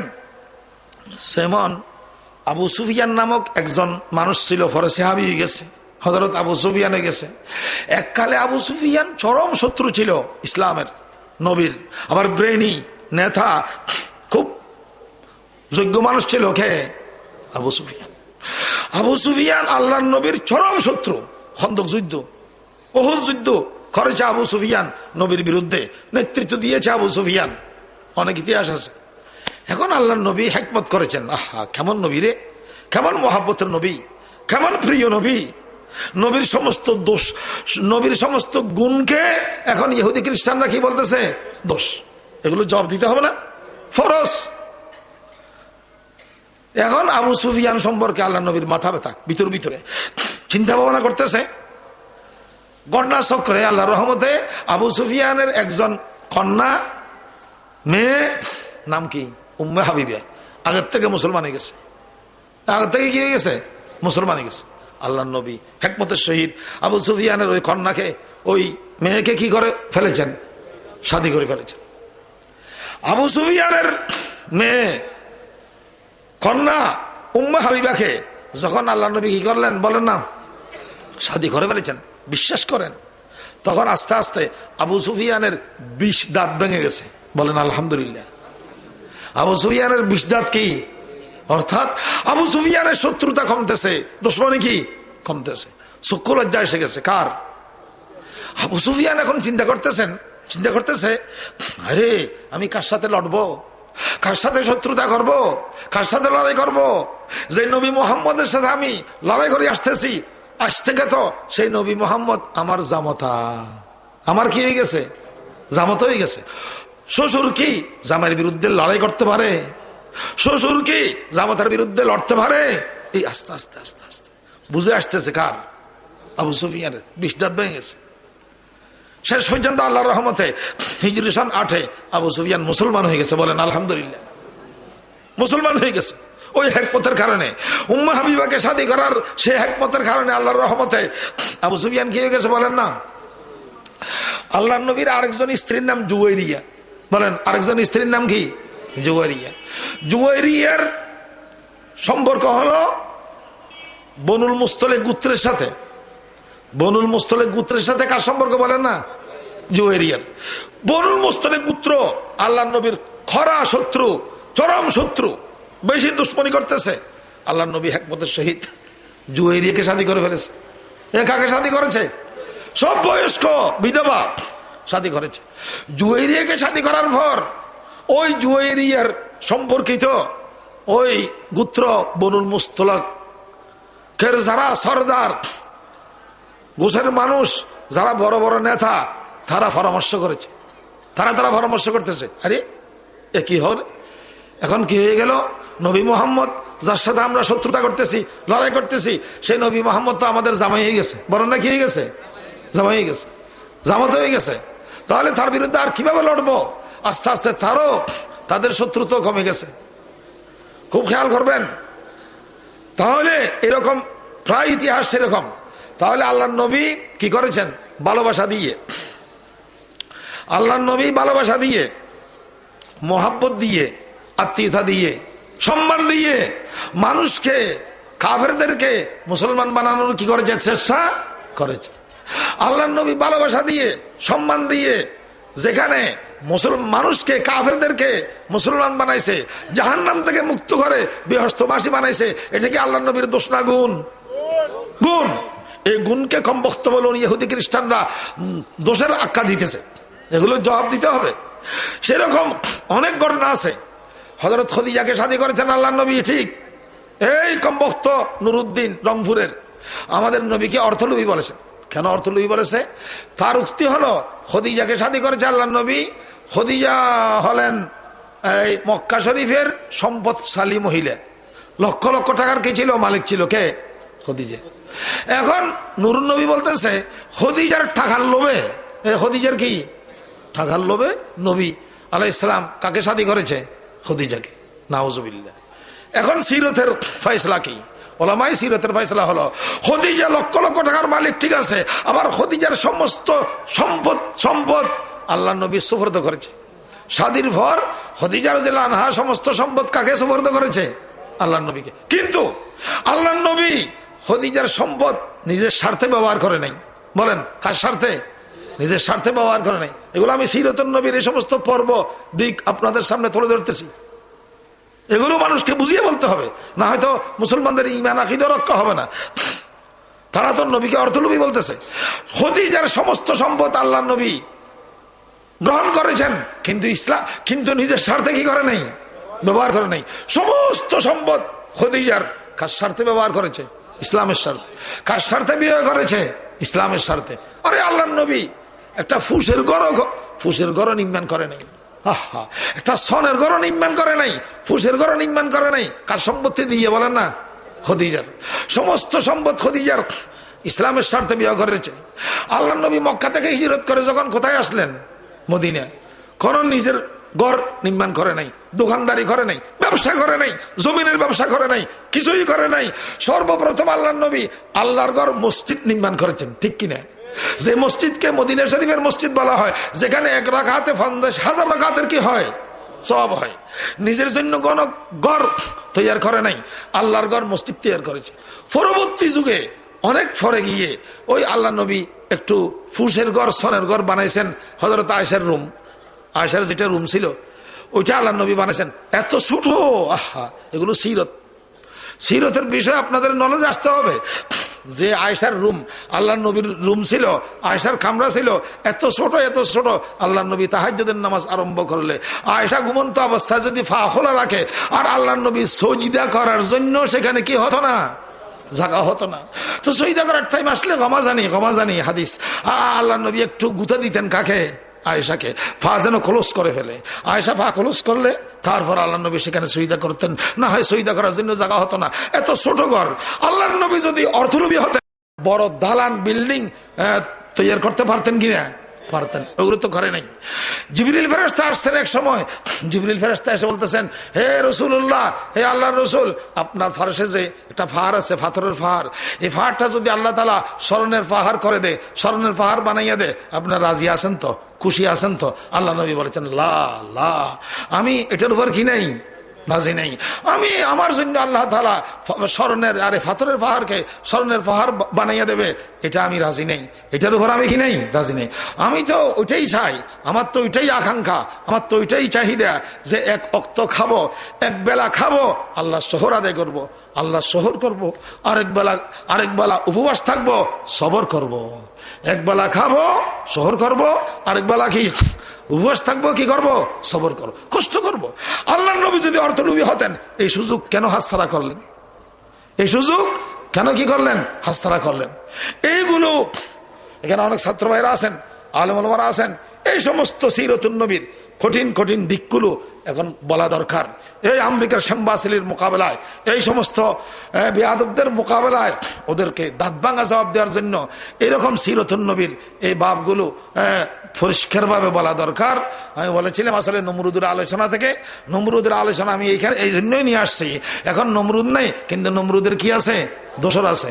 এই আমেরিকার শ্যামবাসিলি নমরুদের দালাল, আমেরিকা সরকার নমরুদের দালাল। আমাদের দেশেও এইরকম নমরুদ আর ফেরাউনের দালাল আছে কিনা? সারাসারি নেই। ওরা ওদের কাজ করবে, আমরা আমাদের কাজ করব। ওরা ওদের কাজ করবে, নমরুদের কাজ করবে, আমরা আমাদের কাজ করব। ইব্রাহিম খলিলের কাজ করব, ওরা ওদের কাজ করবে। ফেরাউনের কাজ করবে, আমরা আমাদের কাজ করব। মুসা আলাইহিস সালামের কাজ করব, ওরা ওদের কাজ করবে। আবু জাহালের কাজ করবে, আমরা আমাদের কাজ করব। নবী মুহাম্মদের কাজ করব, ঠিক কিনা? ইনশাআল্লাহ। এইভাবে কিন্তু শুধু স্লোগান দিলে হবে না, শুধু স্লোগানে কাজ হবে না, কিছু তথ্যভিত্তিক আলোচনা করতে হবে। মিডিয়া সন্ত্রাসের মোকাবেলা সেরকম কিছু তথ্যভিত্তিক আলোচনা না হলে আসলে ওদের দাঁত ভাঙা জবাব হবে না। আল্লাহ তাআলা এই মাহফিলের যারা ইন্তজামকারী আছে ওদের এই মেহনত আল্লাহ তাআলা কবুল করুন, এই আলোচনা কবুল করুন, ঈমান আকীদার উপর আমাদেরকে থাকার জন্য তৌফিক দান করুন আল্লাহ তাআলা। একটি বিশেষ ঘোষণা হলো, আপনারা শুনেছেন আগামী 6 ডিসেম্বর বলেন না, এবং কি 7 ডিসেম্বর বৃহস্পতি ও শুক্রবার জমিয়তুল ফালাহ ময়দানে হেফাজত ইসলাম বাংলাদেশের ব্যানারে আল্লাহ মাহমুদ শফি সাহেব মুদ্দাজিল্লাহুল আলীর আহ্বানে সভাপতিত্বে বিশাল ইসলামী সমাবেশ হবে, আন্তর্জাতিক সম্মেলন হবে। দেশ থেকে বিদেশ থেকে অনেক ওয়াইজিনরা, ওলামা হযরত, বক্তারা আসবেন। পাকিস্তান, ভারত থেকে হযরত মাওলানা আরশাদ মদনী সাহেব প্রতি বছর আসেন, এই বছর ইনশাল্লাহ আসবেন। পাকিস্তান থেকে বিশেষভাবে এই বছর দাওয়াত করা হয়েছে হযরত মাওলানা তারেক জমিল সাহেবের জন্য। মানুষ পাগল, আমার কাছে অনেক টেলিফোন আসতেছে, তারেক জমিল কখন আসবেন, কবে আসবেন। এই তারেক জমিল সাহেবকে বিশেষভাবে দাওয়াত করা হয়েছে, ওনার তাকরির শোনার জন্য মানুষ একেবারে পাগল। আর একজন মাওলানা মাহমুদ আহমদ লুধিয়ানবীকে দাওয়াত করা হয়েছে, উনি বড় একজন বক্তা বিদেশ থেকে। আর দেশীয় যারা বড় বড় বক্তা ওয়াইজিন মশহুর, তিনারা তো থাকবেন। আপনারা যাবেন এবং ঘোষণা করবেন, এলান করবেন, মানুষকে আপনার এই সমাবেশে শরীক হওয়ার জন্য উৎসাহ প্রদান করবেন, শরীক হওয়ার জন্য মানুষকে বলবেন, ইনশাল্লাহ অনেক ফায়দা হবে। আরেকটি এলান হলো ফেব্রুয়ারি মাসের 15 তারিখ, ফেব্রুয়ারি মাসের কি ফেব্রুয়ারি 15 তারিখ দারুল উম্মুল ইসলাম, এই আপনাদের এই হাটহাজারী মাদ্রাসার বাৎসরিক সভা, হাটহাজারী মাদ্রাসার বিশাল সভা হবে। আপনারা এলাকাবাসীরা সেদিন কোনো বিয়ে শাদীর প্রোগ্রাম করবেন না, অন্য কোনো প্রোগ্রাম করবেন না, নারী পুরুষ জওয়ান বুড়া সকলেই অপেক্ষায় থাকেন। কোন সময় দারুল হাটহাজারী মাদ্রাসার মাহফিল হবে 11 ফেব্রুয়ারি শুক্রবার, আর কোনো প্রোগ্রাম যেন না হয়। ওয়া আখিরু দাওয়ানা আলহামদুলিল্লাহি রাব্বিল আলামিন ওয়া সাল্লাল্লাহু আলা রাসূলিল কারীম ওয়া আলা আলিহি ওয়া সাহবিহি আজমাইন বিরহমাতিকা ইয়া আরহাম। ক্যাসেটটি প্রযোজনা ও পরিবেশনায় আল আরব এন্টারপ্রাইজ। এখানেই সকল প্রকার ইসলামী সিডি, বিসিডি, অডিও ভিডিও পাইকারি ও খুচরা মূল্যে বিক্রি করা হয়। Al Arab enterprise 46 Madrasa market, Hathazari, Chattogram. Phone number 0181 8 70 10